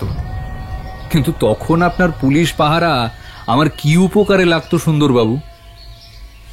সুন্দরবাবু স্তম্ভিত। মানিকের অবস্থাও তাই। আমি গোড়া থেকেই সন্দেহ করেছিলুম বীরেনের চর কেবল একখানা চিঠি বিলি করবার জন্যই আমার বাড়িতে পদার্পণ করেনি। যদিও এই চিঠিখানা না লিখলে নিশ্চয়ই আমি কোনো সন্দেহ করতে পারতাম না। এই অতি ধূর্ততার জন্যেই অপরাধীরা শেষ পর্যন্ত ধরা পড়ে। ভালো কথা সুন্দরবাবু, কাল সকালে সূর্যোদয়ের আগে আপনার কোনো সুদক্ষ গুপ্তচর নিয়ে আমার এখানে আসতে পারবেন? এই কেন বলো দেখি? আজ বোমা ফাটল না দেখে ক্রুদ্ধ বীরেন্দ্রলাল আমাকে ভয় দেখাবার জন্য কাল সকালে আবার তার চরকে এখানে প্রেরণ করতে পারে। কিন্তু কেমন করে জানলে যে সকালেই সে আসবে? সে যদি আসে তো সকালেই আসবে। লোকটা যে কে আমি তা অনুমান করতে পেরেছি। সুন্দরবাবু সাগ্রহে বলে উঠলেন, কে সে? কে কে বলো বলো, কে সে? ব্যস্ত হবেন না সুন্দরবাবু, অতি ব্যস্ততা গোয়েন্দার শত্রু। যা বলবার আমি কাল সকালেই বলবো। পরদিনের সকাল, বেলা 7:30 হবে। তেতালার বারান্দার পর্দা নামিয়ে দিয়ে পর্দার ফাঁকে চোখ রেখে চুপ করে দাঁড়িয়ে আছে জয়ন্ত। তার পেছনেই দণ্ডায়মান মানিক, সুন্দরবাবু ও আরেকটি লোক। তার নাম নবীন, পুলিশের চর। প্রায় আধ ঘন্টা অপেক্ষা করবার পর হঠাৎ জয়ন্তর দেহ সোজা হয়ে উঠল। পর্দার ফাঁকে তার দৃষ্টিও হয়ে উঠল অতিশয় জাগ্রত। কেটে গেল মিনিট 5। জয়ন্ত ফিরে মৃদু স্বরে ডাকল, নবীন, এগিয়ে এসো। নবীন কাছে এসে দাঁড়ালো। নবীন, পর্দার ফাঁক দিয়ে দেখো একবার। একটা লোক দোতলা থেকে সিঁড়ি বেয়ে নিচে নেমে যাচ্ছে। নবীন পর্দার ফাঁকে চোখ লাগিয়ে বলল, আগে হ্যাঁ, তুমি ওর পিছু নাও। আমার বাড়ির থেকে বেরিয়ে লোকটা কোথায় যায় একবার দেখে এসো। নবীন দ্রুত পদে বেরিয়ে গেল। সুন্দরবাবু শুধলেন, ব্যাপার কি জয়ন্ত? বীরেনের চর এসেছিল। সে কি? তাকে ছেড়ে দিলে কেন? আপাতত তাকে ছেড়ে দিয়ে পরে গ্রেপ্তার করলেও চলবে। আগে আমি দেখতে চাই সে বীরেনের আড্ডায় যায় কিনা। লোকটা কি? সেসব পরে বলছি, আগে নিচে নেমে চলুন। সেদিনও দোতলায় সিঁড়ির পাশের ঘরে বসে চায়ের জল গরম করছিল মধু। জয়ন্ত জিজ্ঞাসা করল, মধু, এ ঘরে তুমি কতক্ষণ আছো? তা আধ ঘন্টা হবে বাবু। তুমি এর মধ্যে কোনো লোককে এখান দিয়ে যেতে দেখোনি? দেখেছি। কাকে? আপনাদের সঙ্গে যে বাবুটি ওপরে ছিলেন, এইমাত্র তাকে নেমে যেতে দেখেছি। বটে, আর কেউ নয়? হুম, বাইরের আর কাউকে তো দেখিনি। মধু, তুমি একটি আস্ত গাড়ল। কেন বাবু, কি অপরাধ আমি করেছি? কিছুই না, তবু তুমি একটি গাড়ল। আসুন সুন্দরবাবু। জয়ন্ত নিজের ঘরের দিকে অগ্রসর হল। ঘরে ঢুকে প্রথমেই সে চারদিকে তীক্ষ্ণ দৃষ্টিপাত করল। তারপর বলল, না, বীরেন আজও পত্রে আমার সঙ্গে আলাপ করবার জন্য ব্যস্ত হয়নি। সে বুঝে নিয়েছে শত্রুকে আগে থাকতে সাবধান করে দিলে ফল ভালো হয় না। এইবারে দেখো মানিক, মেজবাড়ির জানলা থেকে বীরেন আমাদের সকলের অভ্যাসই লক্ষ্য করে দেখেছে। সে খুব ভালো করে জানে ভিতর দিককার জানলার ধারে টেবিলের সামনে ওই গদি মোড়া চেয়ারখানায় আমি ছাড়া আর কেউ বসে না। তেতলার বারান্দায় আমি যেখানে লুকিয়ে দাঁড়িয়েছিলুম, সেখান থেকে ওই চেয়ারখানা খানিকটা দেখা যায়। আমি দেখেছি বীরেনের চর ওই চেয়ারখানার উপরে হেঁট হয়ে দাঁড়িয়ে কি যেন করছে। এখন প্রশ্ন হচ্ছে, কেন সে ওখানে গিয়ে দাঁড়িয়েছিল? ব্যাপারটা যে ক্রমেই আশ্চর্য হয়ে উঠছে জয়ন্ত। আচ্ছা, এই বীরেনের চরটাকে? তুমি তাকে দেখলে, নবীন তাকে দেখলে, অথচ মধু তাকে দেখতে পেল না। না মানিক, মধু নিশ্চয়ই তাকে দেখেছে। কাল দারোয়ানও তাকে দেখেছে। আহা, দেখেও তারা বলছে দেখেনি, তবে কি তারা মিথ্যে কথা বলছে? না, এ কি হেয়ালি! তাকে তারা ধর্তব্যের মধ্যেই গণ্য করেনি। মানে কেন? কারণ সে রোজ সকালে এখানে আসে আর নীরবে নিজের কাজ সেরে চলে যায়।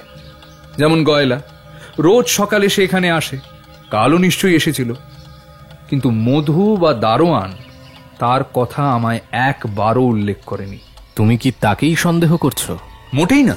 তবে আমার সন্দেহ ঝড়ু ধানুরকে। রোজ সকালে একমাত্র সেই দোতলায় উঠে স্নানঘরের ভিতর দিয়ে টয়লেট পরিষ্কার করতে যায়। কাল যখন আমার ঘরের ভিতরে চিঠি আর ঘড়ি বোমা পেলুম, তখন বেশ বোঝা গেল শত্রুপক্ষের কেউ না কেউ এখানে এসেছিল। কিন্তু মধু বললে সে কাউকেই দেখেনি। এটা অসম্ভব। অথচ মধু হচ্ছে অনেক কালের বিশ্বাসী চাকর। সে কখনোই মিথ্যে বলবে না। ঘরের মেঝেতে আবিষ্কার করলুম আগন্তুকের ধুলোমাখা সিক্ত পদচিহ্ন, আর তা এসেছে স্নানঘরের ভিতর থেকেই, যেখানে রোজ সকালেই ঝড়ুর আবির্ভাব হয়। তখনই আন্দাজ করলুম মধু এই ঝড়ুকে সন্দেহযোগ্য বা উল্লেখযোগ্য জীব বলে মনে করে না। এখন দেখছো তো মানিক, আমার আন্দাজ মিথ্যা নয়। তাহলে তুমি বলতে চাও ওই ঝড়ু বেটা হচ্ছে বীরেনের? আগে ছিল না, এখন আমাকে পথ থেকে সরাবার জন্য বীরেন ওকে দলে টেনেছে আর কি। টাকার লোভ দেখিয়ে একটা ধাঙরকে ভোলাতে আর কতক্ষণ লাগে? তোমার চেয়ারখানার কাছে দাঁড়িয়ে ঝড়ু আজ আবার কি করছিল সেটাও এইবার দেখতে হয় তো। সুন্দরবাবু সাবধানে পায়ে পায়ে এগিয়ে চেয়ারের কাছে গিয়ে দাঁড়ালেন। তারপর বললেন, ঘড়ি বোমা টোমা কিছুই তো নজরে ঠেকছে না তো, একেবারে ফোক্কা। জয়ন্ত চেয়ারের কাছে গিয়ে হাঁটু গেড়ে বসে পড়ল। তারপর একখানা আতস কাঁচের ভেতর দিয়ে চেয়ারের গদি ভালো করে পরীক্ষা করে বলল, নতুন গদি, কিন্তু এর মাঝখানে রয়েছে একটা ছোট্ট ফুটো। আশ্চর্য। মানিক, তুমি আমাকে একখানা পেন্সিল কাটা ছুরি দাও তো। মানিক ছুরি এনে দিল। জয়ন্ত ফুটোর চারপাশ থেকে গদির চামড়ার খানিকটা ছুরি দিয়ে কেটে ফেলে কাটা অংশটা তুলে নিয়ে বলল, এইবারে দেখুন সুন্দরবাবু। কি ওটা? গদির ভেতরে সোজাভাবে গাঁথা রয়েছে একটা চকচকে ইস্পাতের শলাকা। হ্যাঁ, আমার মারণাস্ত্র। আজ এই গতিতে বসলে সেই বসাই হতো আমার শেষ বসা। ও শলা কাটা যে বিষাক্ত তাতেও আমার কোনো সন্দেহ নেই। সুন্দরবাবু শিউরে উঠে বললেন, রে বাবা, এবারে আমরা সত্যি এক নরপিশাচের পাল্লায় পড়েছি। সুন্দরবাবু, সামনের ওই মেজবাড়ির উপরে পাহারা বসানো দরকার। বলা বাহুল্য ভায়া, বলা বাহুল্য। ওই বাড়িখানার ওপরে পাহারা দিচ্ছে 2 দিক থেকে 2 জন লোক। মেসের মালিককে দস্তুর মতো ধমকে দিয়ে বলে এসেছি, যদি সে বাঁচতে চায় বীরেনের আবির্ভাব হলেই যেন আমাকে খবর দিতে দেরি না করে। বীরেন নির্বোধ নয়, আপাতত এ পাড়া মারাবে বলে আমার মনে হয় না। তার সাঙ্গপাঙ্গরা এখান থেকে আমাদের খবরাখবর নিয়ে যথাস্থানে গিয়ে দিয়ে আসছে, আর সে দূরে নিরাপদে বসে আমাদের চারিদিক ঘিরে জালের পর জাল ফেলে চলেছে। একবার যদি শয়তানের নতুন আড্ডার সন্ধান পাই। নবীন ফিরে হেলে হয়তো এর কোনো হদিশ পাওয়া যেতে পারে। হ্যাঁ, ভালো কথা সুন্দরবাবু, আপনি বলেছিলেন সিঙ্গাপুরে বীরেনের একখানা ডায়েরি পাওয়া গিয়েছিল। হ্যাঁ, পাওয়া গেছে তো। সেখানা একবার দেখব। আরে দেখ, নিতান্ত বাজে ডায়েরি, একটাও কাজের কথা নেই। কি যে কাজের আর কি যে বাজে তা বলাও তো সহজ নয়। দেখলেন তো, ঝরুকে আমাদের মধু এতটা বাজে লোক না ভেবে তার কথা মনের কোণেও ঠাঁই দেয়নি। এরকম ভ্রম যে স্বাভাবিক, যথাসময় তা ধরতে পেরেছিলুম বলেই এখনো আমি সশরীরে বহাল তবিয়তে বিদ্যমান আছি। সুতরাং ওই নিতান্ত বাজে ডায়েরিখানা দয়া করে একবার যদি আমার দৃষ্টিগোচর করেন তাহলে নিরতিশয় বাধিত হই। আচ্ছা আচ্ছা আচ্ছা আচ্ছা, দেখা যাবে দেখা যাবে। এদিকে কথায় কথায় বেলা গেল, এখনো ব্রেকফাস্টের দেখা নেই কেন? হ্যাঁ, মধু কি ঠাউরেছে? হ্যাঁ, আমরাও জরুর মতো। ওহে মধু, আরে সুন্দরবাবুর জন্য চাটা নিয়ে এসো। চায়ের পালা সাঙ্গ হওয়ার আগেই নবীনের পুনরাবির্ভাব। সুন্দরবাবু বললেন, নবীন, কি খবর? স্যার, আপনারা কি আমাকে একটা ধাঙড়ের পিছু নিতে বলেছিলেন? ধাঙড়টা এখান থেকে রাস্তায় গিয়ে এ বাড়িতে ঢুকে ও বাড়িতে ঢুকে তারপর আবার ময়লা নিয়ে বেরিয়ে আসে। এমনি 7-8খানা বাড়ির কাজ সেরে মাইল খানেক পথ পার হয়ে সে আবার আর একখানা বাড়ির ভিতরে ঢুকে পড়ল। প্রায় 40 মিনিট সেইখানে কাটিয়ে সে ফের বেরিয়ে এলো। তারপর ফিরে গেল ধাঙড়দের আস্তানায়। শেষ যে বাড়িতে সে ঢুকেছিল তার ঠিকানাটা কি? ওই তো ওই 24 নম্বর শ্রীমন্ত পাল স্ট্রিট। সুন্দরবাবু, আমাদের দরকার ওই বাড়িখানাই। পালের গোদা বোধহয় ওইখানেই গিয়ে নতুন বাসা বেঁধেছে। Duty is duty. ভেবেছিলাম আরো 2-1 পেয়ালা চা আর খান 2-1 অমলেট ওড়াবো, কিন্তু সে আশায় পড়লো ছাই। চট করে একখানা সার্চ ওয়ারেন্ট বার করে বীরেনের নতুন বাসায় গিয়ে হাজির হতে হবে। Duty is duty. বলতে বলতে সুন্দরবাবু চেয়ার থেকে উঠে পড়লেন। পরের দিন সকালবেলায় সুন্দরবাবু এসে হাজির। তার দেহে ও মুখে হতাশার ভাব। মানিক বলল, কি ব্যাপার সুন্দরবাবু, আপনাকে এরকম ভগ্নদূতের মতো দেখাচ্ছে কেন? আমি প্রায় ভগ্নদূতই বটে, বহন করে এনেছি পরাজয়ের বার্তা। আপনি কাল বিকালে 24 নম্বর শ্রীমন্ত পাল স্ট্রিট সার্চ করতে গিয়েছিলেন না? তা কি হলো সেখানে? পর্বতের মুশিক প্রসব। তার মানে হচ্ছে ওই রাস্তায় ওই ঠিকানায় বীরেন্দ্রলাল বলে কেউ থাকে না। তবে কে থাকে? ললিতা দেবী নামে এক মহিলা, তার স্বামী এখন আমেরিকায়। বাড়িতে আর কোনো লোক নেই? আছে, পাচক, বেয়ারা, দাসী। ললিতা দেবীকে দেখে যা বুঝলুম, একেবারে আপ টু ডেট মেয়ে, নিজের ভার নিজেই নিতে পারেন। আপনি বাড়িখানা সার্চ করেছিলেন তো? নিশ্চয়ই। সন্দেহজনক মানুষ বা জিনিস কিছুই খুঁজে পাইনি। আপনি ললিতা দেবীর একবার বর্ণনা দিন তো। মাথায় বেশ লম্বা, ছিপছিপে কিন্তু সুগঠিত দেহ, রং ধবধবে ফর্সা, বিলেতি কেতায় খাটো করে ছাঁটা চুল কাঁধ পর্যন্ত এসে পড়েছে। একেলে মেয়েদের মতো রং পাউডার মাখা মুখ, ভুরু দুটি খুব সূক্ষ্ম দেখবার জন্য বোধহয় খুরের আশ্রয় নেওয়া হয়। ডাগর চোখে ফ্রেমিং চশমা, টিকালো নাক, পাতলা ঠোঁট, ডান গালের ওপরে একটা বড় কালো আঁচিল আছে। সাজ পোশাক অত্যন্ত শৌখিন, পায়ে স্লিপার, বয়স 27-28 হবে। বাড়ি কি চালচলন! প্রথম শ্রেণীর গোয়েন্দাদের মতো ললিতা দেবীর বিশেষত্ব আপনি বেশ ভালোই লক্ষ্য করেছেন দেখছি। লক্ষ্য করবো না? লক্ষ্য করাই যে আমাদের পেশা। কিন্তু দুঃখের বিষয় এই যে এত লক্ষ্য করাও ব্যর্থ হলো। ললিতা দেবী আমাদের কোনো কাজেই লাগবেন না। হয়তো লাগবেন না, আবার হয়তো লাগবেন। এই কথা কেন বলছো? সে কথার জবাব না দিয়ে জয়ন্ত বলল, আমার বাড়িতে ঝরুর আসবার সময় উতরে গিয়েছে। ঝরু আজ কাজে কামাই করলো কেন? তবে কি সে বুঝতে পেরেছে আমরা তার স্বরূপ ধরে ফেলেছি? তাছাড়া আর কি? কেমন করে বুঝতে পারলে? সুন্দরবাবু, আপনি কি ললিতা দেবীকে ঝরু সম্বন্ধে কিছু জিজ্ঞেস করেছিলেন? পাগল, আমি ও ধারও মারাইনি। ঝরুকে যে চিনি তার আঁশটুকু পর্যন্ত দিইনি। জয়ন্ত ভাবতে লাগলো গম্ভীর মুখে। তারপর যেন নিজের মনেই বলল, ঝরু কেমন করে জানলে যে পুলিশ তার পিছু নিয়েছে?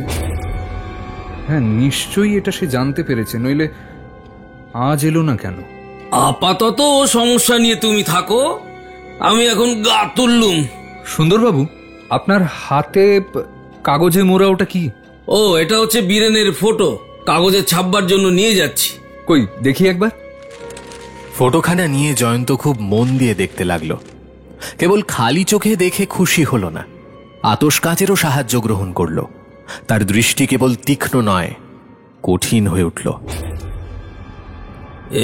জয়ন্ত, এতক্ষণ ধরে তুমি কি দেখছো? হে, না, কিছু না। ফটোখানা সে আবার ফিরিয়ে দিল। মধু প্রবেশ করে বলল, নবীনবাবু সুন্দরবাবুর সঙ্গে দেখা করতে চান। হ্যাঁ, তাকে আসতে বলো। জয়ন্ত, আমি এখনো হাল ছাড়িনি। নবীন এখনো ললিতা দেবীর বাড়ির ওপরে পাহারা দিচ্ছে। কিন্তু সে পাহারা ছেড়ে এখানে এলো কেন? নবীনের আগমন। তাকে দেখে সুন্দরবাবু বলেন, এই যে নবীন, কি ব্যাপার হে? স্যার, সেই ঝরু ধাঙরটা আজ আবার 24 নম্বর শ্রীমন্ত পাল স্ট্রিটে গিয়েছিল। 1 ঘন্টা পরে বেরিয়ে এসে আবার নিজের ডেরায় ফিরে গিয়েছে। শুনলেন তো সুন্দরবাবু, ঝরু এখানে এলো না, কিন্তু ললিতা দেবীর বাড়িতে যেতে ভোলেনি। আর 1 ঘন্টা ধরে সেখানে সে কি এমন করছিল? ঝরু যে 2 দিন তোমার বাড়িতে সাংঘাতিক জিনিস রেখে গিয়েছে সেটা প্রমাণ করা কঠিন হবে না। ভাবছি আজকেই তাকে গ্রেপ্তার করব। তাই করুন। বিকেলে গোটাকয় জিনিস কেনবার জন্য মোটরে চড়ে জয়ন্ত ও মানিক চলল হগ মার্কেটের দিকে। গাড়ি চালাচ্ছিল জয়ন্ত নিজে। মানিক আসন গ্রহণ করেছে তার পাশেই। কথা বলতে বলতে গাড়ি চালাচ্ছে জয়ন্ত। মানিক কথা প্রসঙ্গে জিজ্ঞাসা করল, আচ্ছা জয়ন্ত, মৃত মুকুন্দবাবুর হাতের মুঠোয় যে ছেঁড়া চিঠি পাওয়া গেছে, তুমি তার ভেতর থেকে কোনো তথ্য আবিষ্কার করতে পেরেছো কি? ছেঁড়া অংশের মধ্যে কথা ছিল এত অল্প যে অর্থ করতে গেলেই সব খাপছাড়া বলে মনে হয়। কেবল তার একটি শব্দেই বিশেষভাবে আমার দৃষ্টি আকর্ষণ করেছে। কোন শব্দ? ময়ূর। কেন জানি না, আমার মনে হচ্ছে ময়ূর শব্দটি ব্যবহার করা হয়েছে কোনো বিশেষ কারণে। আরে আরে, কি বিপদ! সে চট করে ব্রেক কষে থামিয়ে ফেলল গাড়ি। একটি তরুণী মহিলা অন্যমনস্ক হয়ে পথ পার হতে গিয়ে গাড়ির সামনে এসে পড়েই নিজেকে সামলে নিতে গেলেন, কিন্তু পরমুহূর্তেই পা মোচকে লুটিয়ে পড়লেন রাজপথের ওপরে। চারদিক থেকে লোকজনরা হাঁ হাঁ করে উঠল, কিন্তু জয়ন্তর গাড়ি তখন নিশ্চল। মহিলাটি তাড়াতাড়ি উঠবার চেষ্টা করলেন, কিন্তু পারলেন না। বলে আর্তনাদ করে আবার পথের ওপরেই শুয়ে পড়লেন। গাড়ি ছেড়ে টপাটপ লাফিয়ে পড়ল জয়ন্ত ও মানিক। বিনা বাক্যব্যয়ে 2 বন্ধুই পাঁজাকোলা করে মহিলাটির দেহ পথ থেকে তুলে স্থাপন করলো গাড়ির ভেতরে। তারপর নিজেরাও যথাস্থানে গিয়ে বসে আবার গাড়ি চালিয়ে দিল। রাজপথে সর্বদাই প্রস্তুত হয়ে থাকে যারা ভিড় সৃষ্টি করে মজা দেখবার জন্য, তারা দস্তুর মতো নিরাশ হয়ে ফ্যাল ফ্যাল করে তাকিয়ে রইল ছুটন্ত মোটরখানার দিকে। জয়ন্ত ফিরে জিজ্ঞাসা করল, আপনাকে কোন ঠিকানায় পৌঁছে দেব? মহিলাটি আধশো অবস্থায় যাতনা বিকৃত মুখে দুই চক্ষু বুজেছিলেন। প্রশ্ন শুনে চোখ একটু খুলে ক্ষীণ স্বরে বললেন, 12 নম্বর মদনলাল স্ট্রিটে। মিনিট কয়েকের মধ্যেই গাড়ি যথাস্থানে গিয়ে হাজির হলো। মানিক গাড়ি থেকে নেমে 12 নম্বর বাড়ির কড়া নাড়তেই একজন দাসী এসে দরজা খুলে দিল। জয়ন্ত জিজ্ঞাসা করল, আপনাকে কি বাড়ির ভিতর পর্যন্ত পৌঁছে দেব? আমি নিজেই হাঁটতে পারছি না। উফ, আমার স্বামী নিশ্চয়ই এখনো অফিস থেকে ফেরেননি। আপনারা যখন এতটাই করলেন, তখন কি আমাকে দয়া করে বাড়ির ওপর পর্যন্ত পৌঁছে দিতে পারবেন না? বেশ। জয়ন্ত ও মানিক আবার ধরাধরি করে মহিলাটিকে নিয়ে বাড়ির ভেতর গিয়ে ঢুকল। একতলা, দোতলা, তেতলা, তরুণীর নির্দেশ মতো তারা তাকে একখানি ঘরের ভেতর গিয়ে নামিয়ে দিল। মহিলাটি একখানি সোফার উপরে এলিয়ে পড়ে শ্রান্ত স্বরে বললেন, আপনাদের ধন্যবাদ দেবার ভাষা নেই, কিন্তু আমার বড় ভয় করছে। আমার স্বামীর ফিরতে আর দেরি নেই। যতক্ষণ না তিনি আসেন, আপনারা এখানে অপেক্ষা করলে বড় ভালো হয়। জয়ন্ত নাচারের মতো ঘাড় নেড়ে সায় দিল। মহিলাটি বললেন, মোক্ষদা, এদের পশ্চিমের ঘরে নিয়ে গিয়ে বসিয়ে আয়। জয়ন্ত ও মানিক দাসীর সঙ্গে সঙ্গে একখানা ঘরের ভেতর গিয়ে ঢুকল। তারপর দাসী বেরিয়ে এলো এবং পর মুহূর্তেই ঘরের দরজাটা দড়াম করে বন্ধ হয়ে গেল। সঙ্গে সঙ্গে কর্কশ পুরুষ কণ্ঠে কে হা হা করে হেসে উঠে বলল, জয়ন্ত, ভগবানের নাম স্মরণ কর। আজ তোর অন্তিম কাল উপস্থিত। জয়ন্ত চমকে দাঁড়িয়ে উঠে বলল, মানিক, ভদ্রতা করতে গিয়ে আবার ফাঁদে পা দিলুম নাকি? সে বিষয়ে সন্দেহ নেই। তাই তো দেখছি। তাহলে কি ওই মেয়েটার মোটরের সামনে এসে দাঁড়ানো, পা মুচকে পথের উপর পড়ে যাওয়া, যন্ত্রণায় ছটফট করা, সবই মিথ্যে অভিনয়? হ্যাঁ, প্রথম শ্রেণীর অভিনয়, যা দেখে আমাদের মতো লোককেও বোকা বনতে হয়েছে। নিশ্চয়ই নিশ্চয়ই ওই স্ত্রী লোকটা বীরেন্দ্রেরই সমিতির কেউ। বীরেন দেখছি নতুন পদ্ধতি ধরেছে। মেয়েদেরকে লোকে সহজে সন্দেহ করে না বলেই তাদেরকে সে নিযুক্ত করেছে নিজের পাপ কার্যে। এখন উপায়? দরজা ধরে টানাটানি করে তো কোনো লাভ নেই। বাইরে থেকে শিকল তুলে দেওয়ার শব্দ আমি স্পষ্ট শুনেছি। যেদিকে দরজা সেদিকেই ছিল একটা জানলা। জয়ন্ত জানলার সামনে গিয়ে দাঁড়ালো এবং সঙ্গে সঙ্গে রিভলভারের শব্দ। একটা বুলেট এসে খটাং করে লাগলো জানলার লোহার গড়াদের ওপরে। গড়াদটা না থাকলে বুলেটটা যে জয়ন্তর বক্ষভেদ করত, তাতে আর কোনো সন্দেহ নেই। ক্ষিপ্র হাতে জানলাটা ভেতর থেকে বন্ধ করে দিয়ে জয়ন্ত বলল, দেখছি 1 নম্বরের নরহন্তার পাল্লা এসে পড়েছি।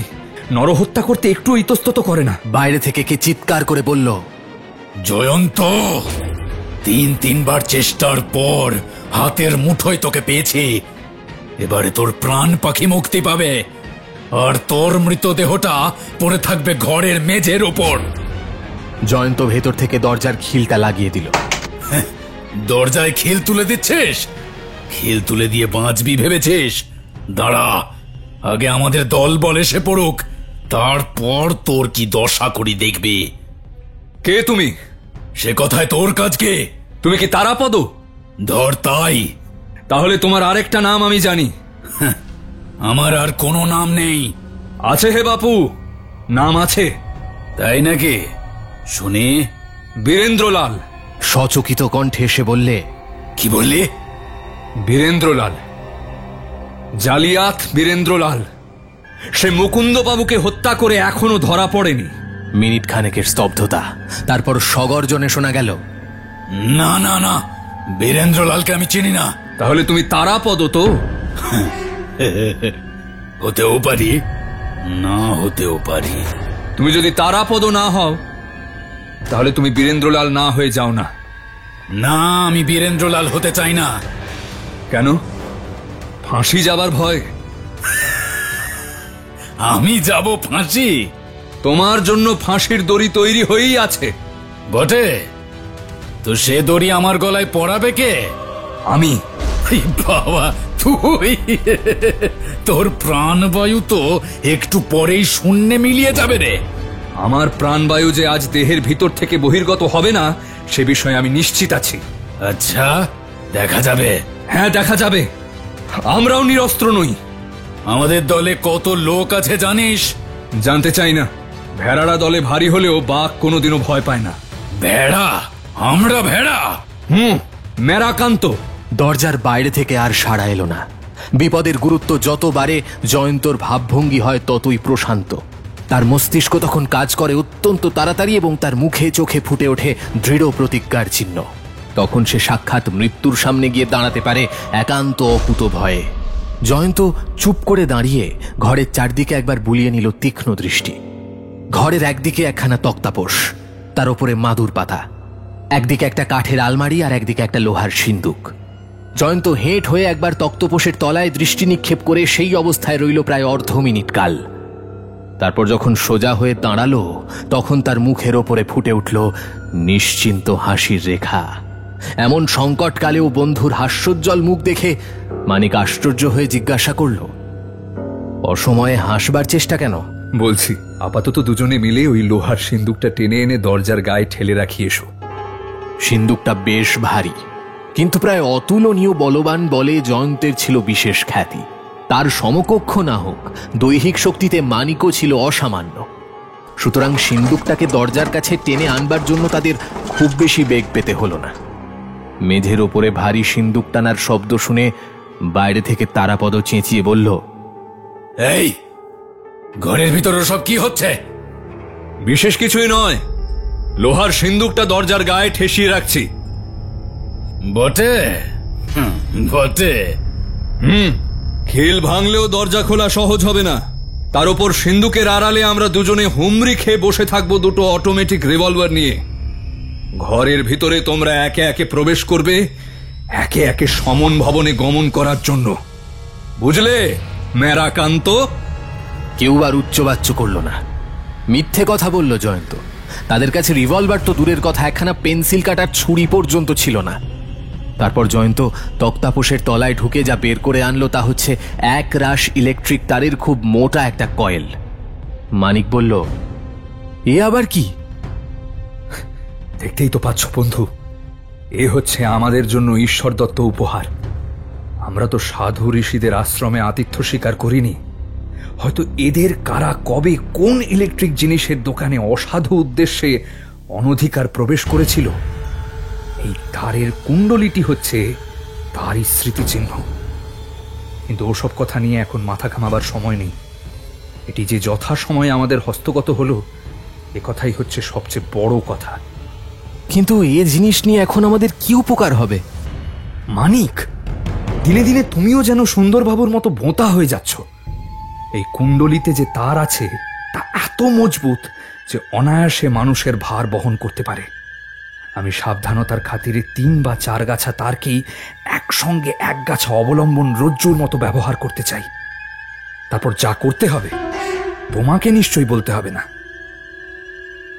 এই সহজ কথাটা প্রথমে বুঝতে পারেনি বলে মানিক লজ্জিত মুখে স্তব্ধ হয়ে রইল। ওদিকে দরজার বাইরে শোনা গেল অনেকগুলো লোকের পায়ের শব্দ।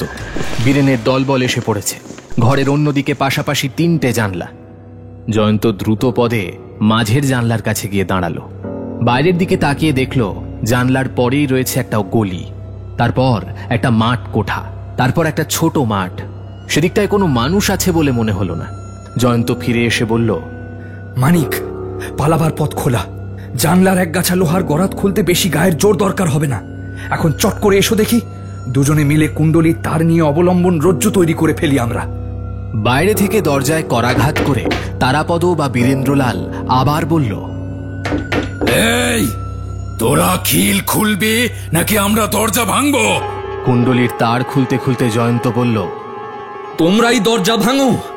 মনে রেখো, দুটো অটোমেটিক রিভলভার তোমাদের অভ্যর্থনা করবার জন্য প্রস্তুত হয়ে রয়েছে। বাইরে আবার স্তব্ধতা। জয়ন্ত চুপি চুপি বলল, মানিক, ওরা হচ্ছে কাপুরুষ। সহজে দরজা ভেঙে ঘরে ঢুকতে ভরসা পাবে না। ততক্ষণে আমরা কাজ হাসিল করতে পারবো। চলে এসো।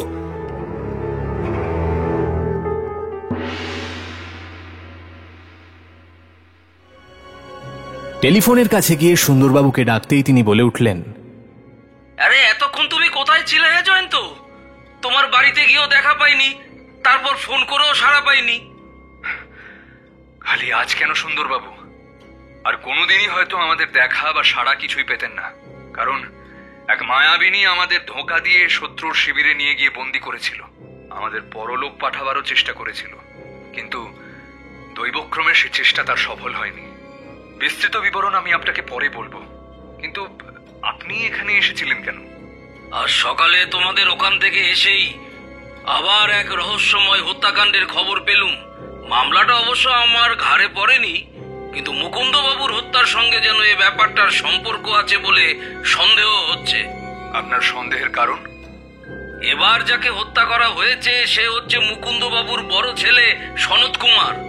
জয়ন্ত স্তব্ধ হয়ে রইল কিছুক্ষণ, তারপর জিজ্ঞাসা করল, মুকুন্দবাবুর ছোট ছেলে অশোক কুমার কোথায়? তারা দুই ভাই একসঙ্গে একটা হোটেলে থাকতো, কিন্তু সনত কুমারের মৃত্যুর পর অশোকের আর কোনো পাত্তাই পাওয়া যাচ্ছে না।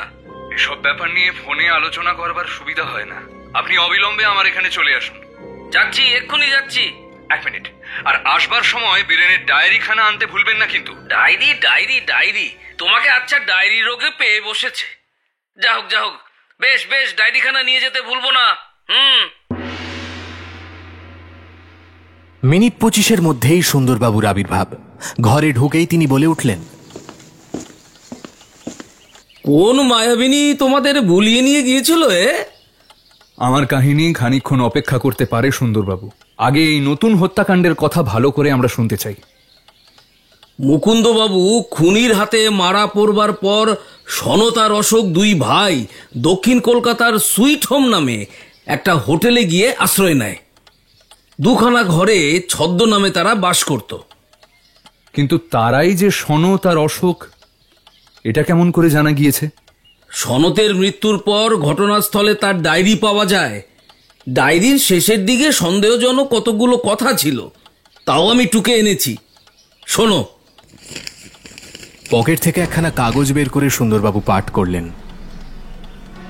এই ময়ূরের জন্যই বাবাকে সিঙ্গাপুর থেকে পালিয়ে আসতে হয়, এই ময়ূরের জন্যই বাবাকে প্রাণ হারাতে হয়। এই ময়ূর নিয়েই আমরাও এখন অজ্ঞাতবাস করছি। আমাদের অদৃষ্টে কি আছে ভগবান ছাড়া আর কেউ জানে না।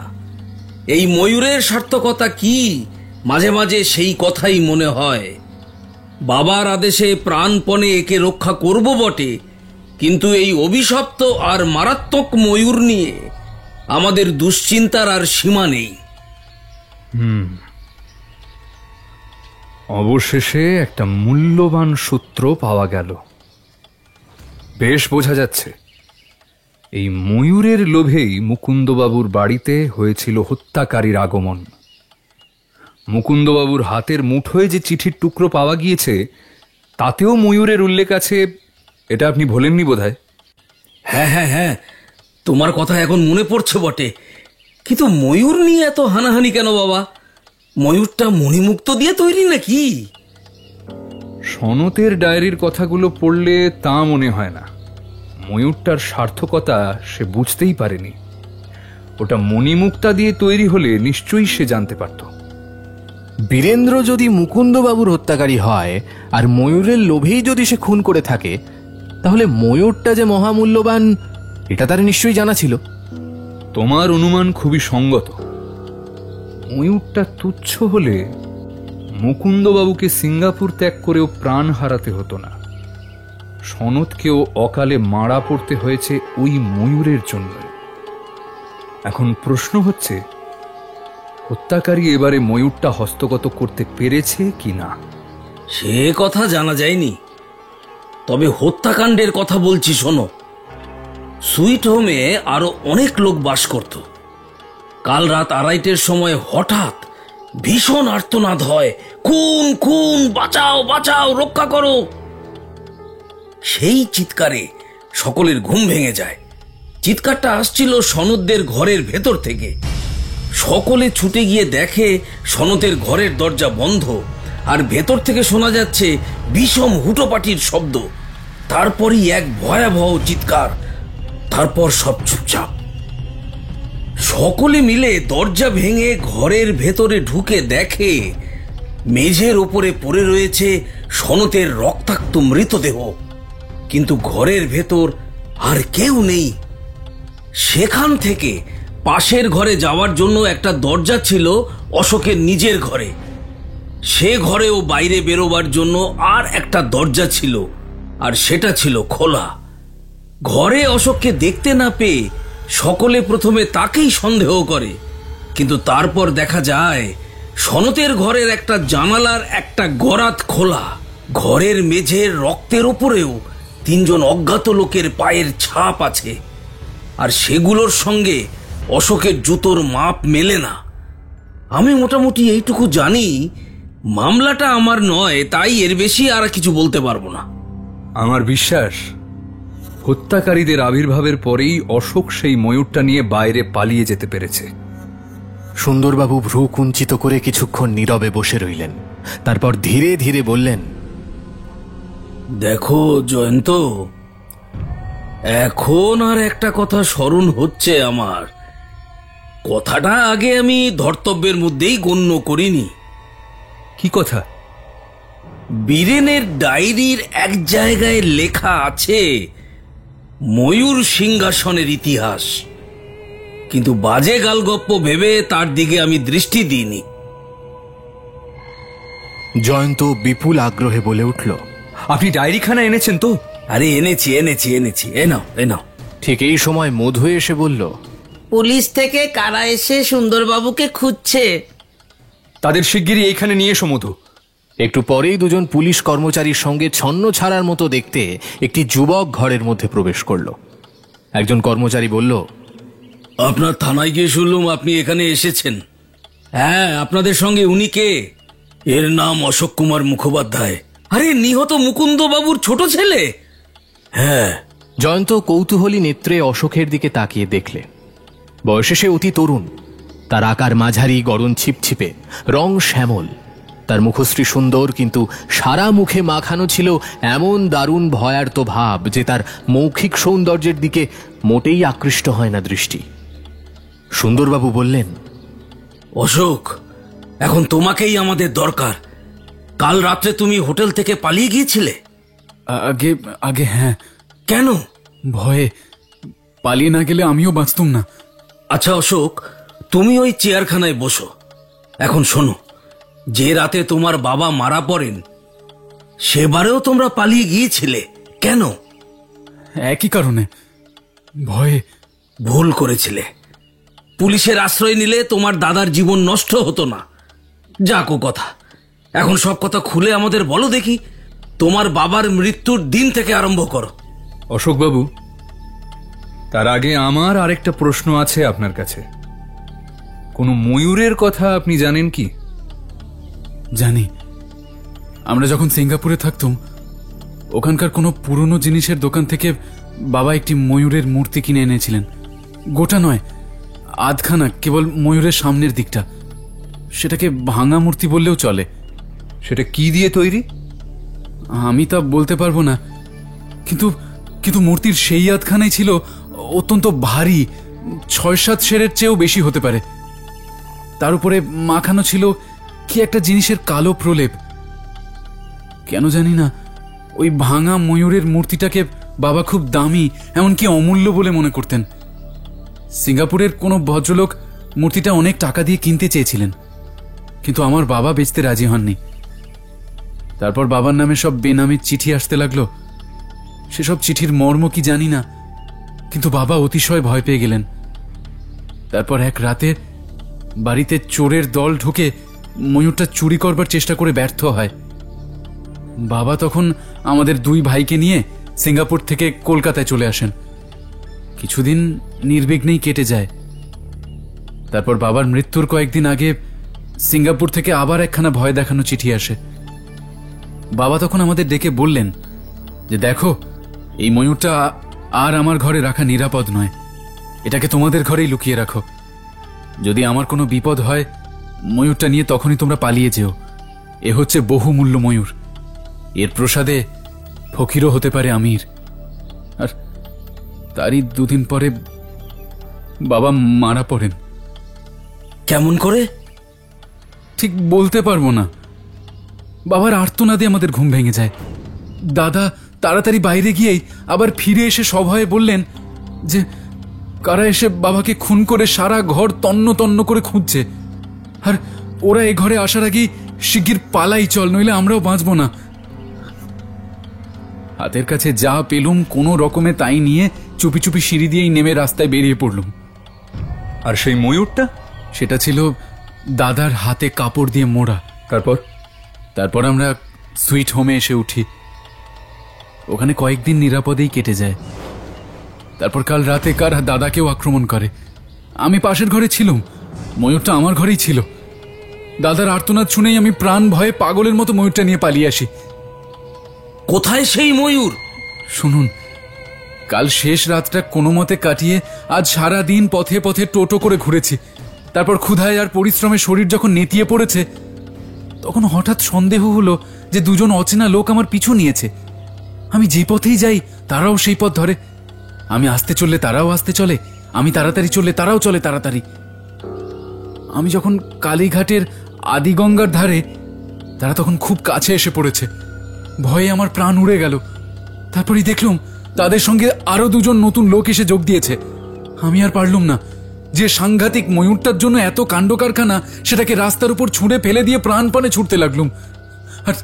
আর তারপর ছুটতে ছুটতে একেবারে থানায় এসে উঠলুম। আমার মুখের সব কথা শুনে এরা আমাকে এখানে এনে হাজির করেছেন। আর কিছু আমি জানি না, আর কিছু বলবার শক্তিও আমার নেই।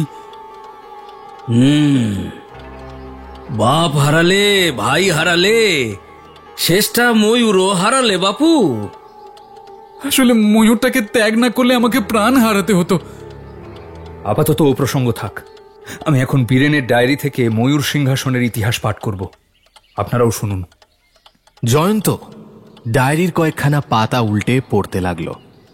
নাদির শাহ যখন ভারতবর্ষ আক্রমণের জন্য তোড়জোড় করছিলেন, দিল্লির বাদশাহ মোহাম্মদ শাহ তখন তাকে ক্ষমা করবার জন্যে অনুরোধ জানিয়ে দূত পাঠিয়ে দেন।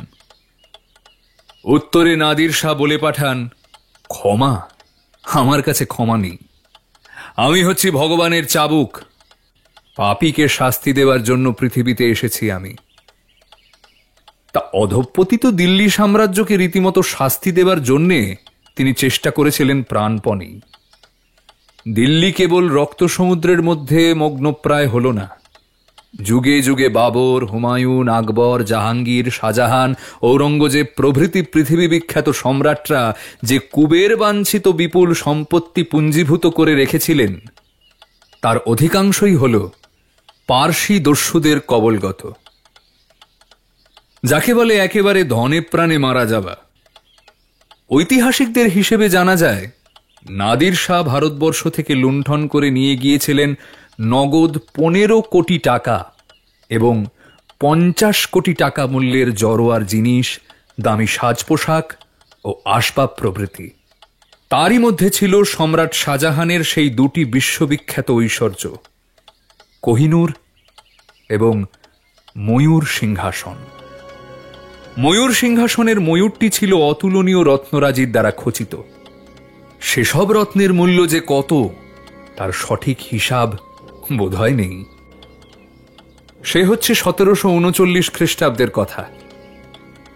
তারপর 1747 খ্রিস্টাব্দে নাদির যখন তাঁর শিবির প্রাসাদে বাস করছিলেন, তখন পারস্যের লাল মাথা নামে খ্যাত সম্প্রদায়ের লোকেরা বিদ্রোহী হয়ে তাকে হত্যা করে। তারই ফলে নাদিরের আফগান সেনাপতি আহমদ শাহ আবদালির সৈন্যদের সঙ্গে লাল মাথাদের সংঘর্ষ উপস্থিত হয়। সেই গোলমালের সময় দুই দলই মৃত নাদিরের সমস্ত সম্পত্তি লুণ্ঠন করে। কতক যায় লাল মাথাদের হাতে এবং কতক হয় আফগানিদের হস্তগত। কোহিনূর হীরকটি যে আহমদ শাহ আবদালি পেয়েছিলেন তার ঐতিহাসিক প্রমাণও আছে, কিন্তু ময়ূর সিংহাসন সম্বন্ধে কেবল এইটুকুই জানা যায় যে লুণ্ঠনকারীদের পাল্লায় পড়ে ললিত কলার অমন দুর্লভ জিনিসটি একেবারে খণ্ড বিখণ্ড হয়ে গিয়েছিল এবং এক এক ব্যক্তি নিয়ে গিয়েছিল তার এক এক অংশ। জাভেদ খাঁ নামে একজন আফগান সেনানী সিংহাসন থেকে ময়ূরের দেহের উপরাধ বিচ্ছিন্ন করতে পেরেছিলেন এবং সেই অংশ তিনি নিয়ে যান। আবদালির সঙ্গে কান্দাহারে গিয়ে উপস্থিত হন তিনি। 1748 খ্রিস্টাব্দে আবদালি যখন লাহোর অধিকার করেন, জাভেদ খাঁও তখন তার সঙ্গেই ছিলেন। লাহোর থেকে আবদালি দিল্লির দিকে যাত্রা করেন। তারপর মানপুরের যুদ্ধে তিনি মোগলদের কাছে পরাজিত হন এবং সেই যুদ্ধে জাভেদ খাঁ মারা পড়েন। বিজয়ী মোগল পক্ষে অনেক রাজপুত সৈন্যও ছিল। পরাজিত আফগানদের শিবির লুণ্ঠনের সময় জাভেদের ময়ূর তাদেরই একজনের হাতে পড়ে। সে এই ময়ূরের মর্যাদা বুঝতে না পেরে সামান্য কটা টাকার বিনিময়ে বিক্রি করে ফেলে তাকে। তারপর গত 200 বৎসর ধরে ময়ূরটি নানা হাতে ফিরে অবশেষে এমন একজন বুদ্ধিমান লোকের কাছে এসে পড়েছে যার কাছে তার গুপ্ত কথা অজানা নেই। এই ময়ূর আমার চাই, ছলে বলে কৌশলে যেমন করেই হোক। এই রত্নখচিত ময়ূরটি কেবল অমূল্য ও অতুল্য নয়, জগৎ বিখ্যাত বাদশাহ শাহজাহানের ময়ূর সিংহাসনের প্রধান অংশ বলেও এর একটি বিশেষ ঐতিহাসিক মর্যাদা আছে এবং সে মর্যাদা রক্ষার জন্যে আধুনিক আমেরিকার খেয়ালি ধনকুবেররা কল্পনাতীত অর্থ ব্যয় করতে পারেন একটুও কুণ্ঠা বোধ না করে। ময়ূরটি পেলেই আমি আমেরিকায় যাত্রা করব। তারপরে রঙিন স্বপ্ন এক্ষুনি দেখবার চেষ্টা করব না, আগে তো ময়ূরটি হস্তগত করি। জয়ন্তর পাঠ শেষ হলো। খানিকক্ষণ চুপ করে থেকে সুন্দরবাবু বললেন, মুকুন্দবাবুর হত্যাকাণ্ডের সঙ্গে যে বীরেন্দ্রলাল জড়িত আছে, এই ডায়েরি হচ্ছে তার মস্ত প্রমাণ। আর এমন মস্ত প্রমাণও এতদিন আপনি কাজেই লাগাতে পারেননি। সুন্দরবাবু স্তব্ধ হয়ে রইলেন লজ্জিত মুখে। অশোক বলল, আমি কিন্তু ওই ময়ূরের গায়ে কোনো রত্নেরই চিহ্ন দেখিনি। হয়তো এক সময় ওর উপরে মণিমুক্ত বসানো ছিল, কিন্তু পরে সে সমস্তই খুলে নেওয়া হয়েছে। নিশ্চয়ই ময়ূরটি এখনো মূল্যবান, নইলে বীরেনের মতো চতুর লোক তাকে হস্তগত করবার জন্য এমন হত্যার পর হত্যা করত না। শেষ পর্যন্ত সেই যে ময়ূরের অধিকারী হয়েছে তাতেও আর কোনো সন্দেহ নেই আমার। হ্যাঁ, কিন্তু বীরেন এখন কোথায়? সে এখন আমেরিকায় পিটটান দেওয়ার জন্য আয়োজন করছে। কিন্তু কোথায় বসে আয়োজন করছে? আজ যেখানে গিয়ে তোমরা বিপদে পড়েছিলে সেখানে গিয়ে একবার সন্ধান নিয়ে আসবো নাকি? পাগল, গিয়ে দেখবেন পাখি নেই, খাঁচা খালি। তাহলে তো দেখছি আমরা যে অতলে ছিলুম সেই অতলেই আছি। একেবারে হাল ছাড়বেন না সুন্দরবাবু। বীরেনের ফটোখানা আপনার কাছে আছে তো? আছে বই কি? তাহলে বীরেন তো আছে আপনার হাতের মুঠোর মধ্যেই। ঠাট্টা করা হচ্ছে? ছবি আর মানুষ এক? জয়ন্ত উঠে দাঁড়িয়ে বলল, না সুন্দরবাবু, ঠাট্টা তামাশা নয়। আপনি থানায় ফোন করে সেপাইদের আসতে বলুন। আমি আপনাদের বীরেনের কাছে নিয়ে যাব, সঙ্গে সঙ্গে উদ্ধার করব ময়ূর সিংহাসনের ময়ূরও। জয়ন্ত নিজে গাড়িতে উঠে চালকের আসনে স্টিয়ারিং ধরে বসল। গাড়ি খানিক দূর অগ্রসর হওয়ার পর সুন্দরবাবু জিজ্ঞাসা করলেন, আচ্ছা জয়ন্ত, এই বীরেনের ঠিকানা তুমি কোথা থেকে পেলে? শুনলে আপনি অবাক হবেন। কেন? কারণ বীরেনের ঠিকানা জানতে পেরেছি আপনার কাছ থেকে। বাজে ধাপ্পা দিও না তো, বীরেনের ঠিকানা আমি জানি না। বেশ, তবে মুখে চাবি দিয়ে বসে থাকুন। একটু পরেই সুন্দরবাবু আবার মুখের চাবি না খুলে পারলেন না। বললেন, তুমি আমাদের এখন বীরেনের বাসাতেই নিয়ে যাচ্ছ তো? আপাতত আমরা যাচ্ছি 24 নম্বর শ্রীমন্ত পাল স্ট্রিটে। আরে সে তো ললিতা দেবীর বাড়ি। আগে ললিতা দেবীকেই আমাদের দরকার। তিনি কি বীরেনকে চেনেন? আমার তো তাই মনে হয়। তিনিও কি বীরেনের দলভুক্ত? আচ্ছা, শিশুর মতো আপনারা তো কৌতূহল কেন সুন্দরবাবু? আবার সুন্দরবাবুর মুখ বন্ধ। আরো মিনিট কয় পরেই গাড়ি এসে থামল যথাস্থানে। জয়ন্ত নেমে পড়ে সুন্দরবাবুর সহকারী পুলিশ কর্মচারীকে ডেকে বলল, বাড়ির চারিদিকে যেন কড়া পাহারার ব্যবস্থা থাকে। মানিক, তুমি দরজার কড়া নাড়ো। রাত তখন 11টা। বাড়ির ঘরে ঘরে জ্বলছে উজ্জ্বল আলো। কড়া নাড়ার শব্দ শুনে একজন লোক এসে দরজা খুলে দিয়ে বলল, কাকে চাই? আগে ললিতা দেবীকে। এত রাতে তার সঙ্গে দেখা হওয়া অসম্ভব। সবই সম্ভব বাপু, সবই সম্ভব। সুন্দরবাবু, একে পাহারাওয়ালার জিম্মায় দিন। একজন পাহারাওয়ালা এসে লোকটাকে টেনে নিয়ে গেল। সুন্দরবাবু, আগে আগে চলুন, ললিতা দেবীর সঙ্গে আমাদের পরিচয় করিয়ে দিন। দোতলায় উঠেই দেখা গেল একটা ঘরের দরজার কাছে একটি সুন্দরী মহিলা দাঁড়িয়ে আছেন। সুন্দরবাবু বললেন, জয়ন্ত, ইনি হচ্ছেন ললিতা দেবী। তীক্ষ্ণ চোখে মহিলার মুখের দিকে তাকিয়ে জয়ন্ত বলল, নমস্কার ললিতা দেবী। নমস্কার। এত রাতে আপনারা আমার বাড়িতে কেন? গুটি কয় জিজ্ঞাস্য আছে। বেশ, ঘরের ভিতরে এসে বসুন। ঘরের ভেতরে গিয়ে সকলে এক একখানা আসন অধিকার করল। ললিতা দেবী দাঁড়িয়ে রইলেন। জয়ন্ত বলল, ললিতা দেবী, বীরেন্দ্রলাল বলে কোনো লোককে আপনি চেনেন? না। সুন্দরবাবু, সেই ফটোখানা আমায় দিন তো। ললিতা দেবী, এই লোকটিকে আপনি কখনো দেখেছেন কি? না। বেশ ভালো করে দেখুন, এর আর এক নাম হচ্ছে তারাপদ। না, আমি একে জীবনে দেখিনি। তাই তো, বড়ই দুঃখের কথা। আচ্ছা ললিতা দেবী, ফটোতে দেখা যাচ্ছে লোকটির ডান গালের ওপরে একটি বড় আঁচিল আছে। এরকম আঁচিল আপনি কখনো দেখেছেন কি? আপনারা কি আমাকে ব্যঙ্গ করার জন্য এখানে এসেছেন? তাহলে আমি চললুম। এক লাফে পালাতে গেলে ললিতা দেবীর সামনে গিয়ে পথ রোধ করে দাঁড়িয়ে জয়ন্ত বলল, কোথায় যাচ্ছেন? দাঁড়ান। আরে, আবার কাপড়ের ভিতরে হাত দেয় যে? সে বজ্র মুষ্টিতে ললিতার দুখানা হাত চেপে ধরে কঠোর স্বরে বলল, কাপড়ের ভিতরে কি লুকোনো আছে? রিভলভার? সুন্দরবাবু, এর কাপড়ের ভিতরে হাত চালিয়ে দেখুন তো। ইতস্তত করছেন কেন? আরে মশাই, এ স্ত্রীলোক নয়, পুরুষ। আমি ওর পা দেখেই বুঝতে পেরেছি। যে দেখুন, দেখুন, ওর দুই পায়ের প্রত্যেক আঙুলেই পুরুষের মতন বড় বড় কড়া। ওর ডান হাতের তর্জনী আর মধ্যমা আঙ্গুলের ডগার দিকেও একবার তাকিয়ে দেখুন। ক্রমাগত সিগারেট টেনে ওর আঙুলের ডগা দুটো নিকোটিনের মহিমায় হলদে হয়ে গিয়েছে।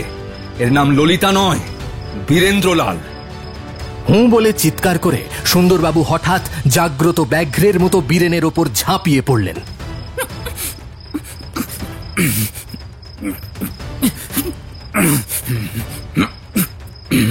তার কাপড়ের ভেতর থেকে সত্যি সত্যি পাওয়া গেল একটা রিভলভার। তখনই তার হাতে পরিয়ে দেওয়া হলো হাত করা। সুন্দরবাবু মহানন্দে প্রায় নাচতে নাচতে বললেন, বারে বারে গুগু, তুমি খেয়ে যাও ধান। এবারে বধিব ঘুঘু, তোমারও পরাণ। গোড়া থেকেই ললিতার উপরে আমার সন্দেহ হয়েছিল। ঝরুর মতো ধাঙরের সঙ্গে তার কিসের সম্পর্ক? ঝরু আমার বাড়িতে কামাই করলেও তার বাসায় যায়, অনেকক্ষণ থাকে সেখানে। এটা অত্যন্ত অস্বাভাবিক। তারপর সুন্দরবাবুর মুখে শুনলাম ললিতার ডান গালে একটা বড় কালো আঁচিল আছে। তারপর সুন্দরবাবুর কাছেই বীরেনের ফটো দেখলুম, তারও ডান গালে আছে একটা বড় আঁচিল। আমার সন্দেহ বেড়ে উঠল দস্তুর মতো, কিন্তু এখন একেবারে সন্দেহভঞ্জন হয়ে গেল। সুন্দরবাবু তারিফ করে বললেন, একেই বলে বুদ্ধির খেল, ভেলকি বলাও চলে। এদিক ওদিক তাকিয়ে এগিয়ে গিয়ে ড্রেসিং টেবিলের ওপর থেকে একটা ভ্যানিটি ব্যাগ তুলে নিয়ে জয়ন্ত বলল, নিশ্চয়ই এই ভ্যানিটি ব্যাগের মালিক তথাকথিত ললিতা দেবী। হ্যাঁ, আরে এ কি দেখি ভ্যানিটি ব্যাগের ভেতরে? এ যে মৃত মুকুন্দবাবুর হাতের মুঠোয় পাওয়া সেই ছেঁড়া চিঠির বৃহত্তর অংশটা। চিঠির ছোট অংশটা আমার কাছেই আছে। দুটো অংশ পাশাপাশি রেখে পুরো পত্রের মর্ম হলো এই। জয়ন্ত বলল, বীরেন, তোমার বিরুদ্ধে এই সবচেয়ে বড় প্রমাণটা তুমি ঘটনাস্থল থেকে সরিয়ে ফেলতে চেয়েছিলে, কিন্তু তোমার চেষ্টা সম্পূর্ণ সফল হয়নি। এখন এই পত্রের মধ্যেই আমি দেখতে পাচ্ছি তোমার নিশ্চিত মৃত্যুদণ্ড। দুই চোখে অগ্নিবৃষ্টি করে বীরেন বলল, প্রথম থেকেই বুঝেছি তুমি আমার প্রধান শত্রু, তাই বারবার তোমাকে পথ থেকে সরাবার চেষ্টা করেছিলুম, কিন্তু বিধি বাম। উপায় কি? বাহবা, কি বাহবা!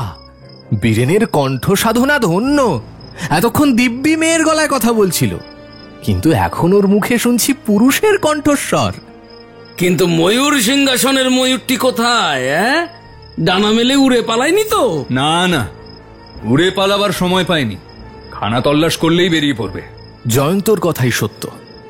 ময়ূরের ভগ্ন দেহটা তল্লাশ করে পাওয়া গেল। ঘোর কালো রঙের আধখানা ময়ূর।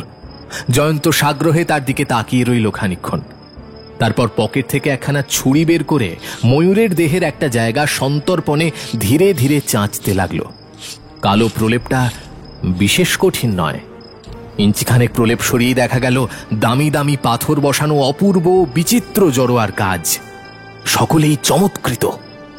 জয়ন্ত বলল, কৌতূহলী লুব্ধ দৃষ্টি থেকে নিরাপদে রাখবার জন্যে কবে কে যে ময়ূরটির উপরে কালো প্রলেপ ব্যবহার করেছে তার জানবার উপায় নেই। কিন্তু অশোকবাবু, আপনি ভাগ্যবান। বাদশাহ শাহজাহানের এই ময়ূরটি সত্য সত্যই অতুল্য আর অমূল্য। অ্যানিম্যাট্রিক্স প্রাইম স্টোরিজে এতক্ষণ শুনছিলেন হেমেন্দ্র কুমার রায়ের জয়ন্ত মানিক অ্যাডভেঞ্চার কাহিনী শাহজাহানের ময়ূর। আজকের গল্প পাঠ এবং মানিকের ভূমিকায় ছিলাম আমি সায়ন্তন। বিভিন্ন চরিত্রে অভিনয় করলেন আর্য জানা, মনীষ ঘোষ ও আকাশ পাত্র। নিবেদনে অ্যানিম্যাট্রিক্স প্রাইম স্টোরিজ। প্রযোজনা অ্যানিম্যাট্রিক্স মাল্টিমিডিয়া। আমাদের চ্যানেলের গল্পগুলো আপনাদের ভালো লেগে থাকলে ভিডিওটিকে একটি লাইক করে দেবেন, চ্যানেলটা সাবস্ক্রাইব করবেন এবং বেল আইকনে ক্লিক করতে ভুলবেন না কিন্তু। এমন সব গল্প শুনতে হলে সাবস্ক্রাইব করুন অ্যানিম্যাট্রিক্স প্রাইম স্টোরিজ।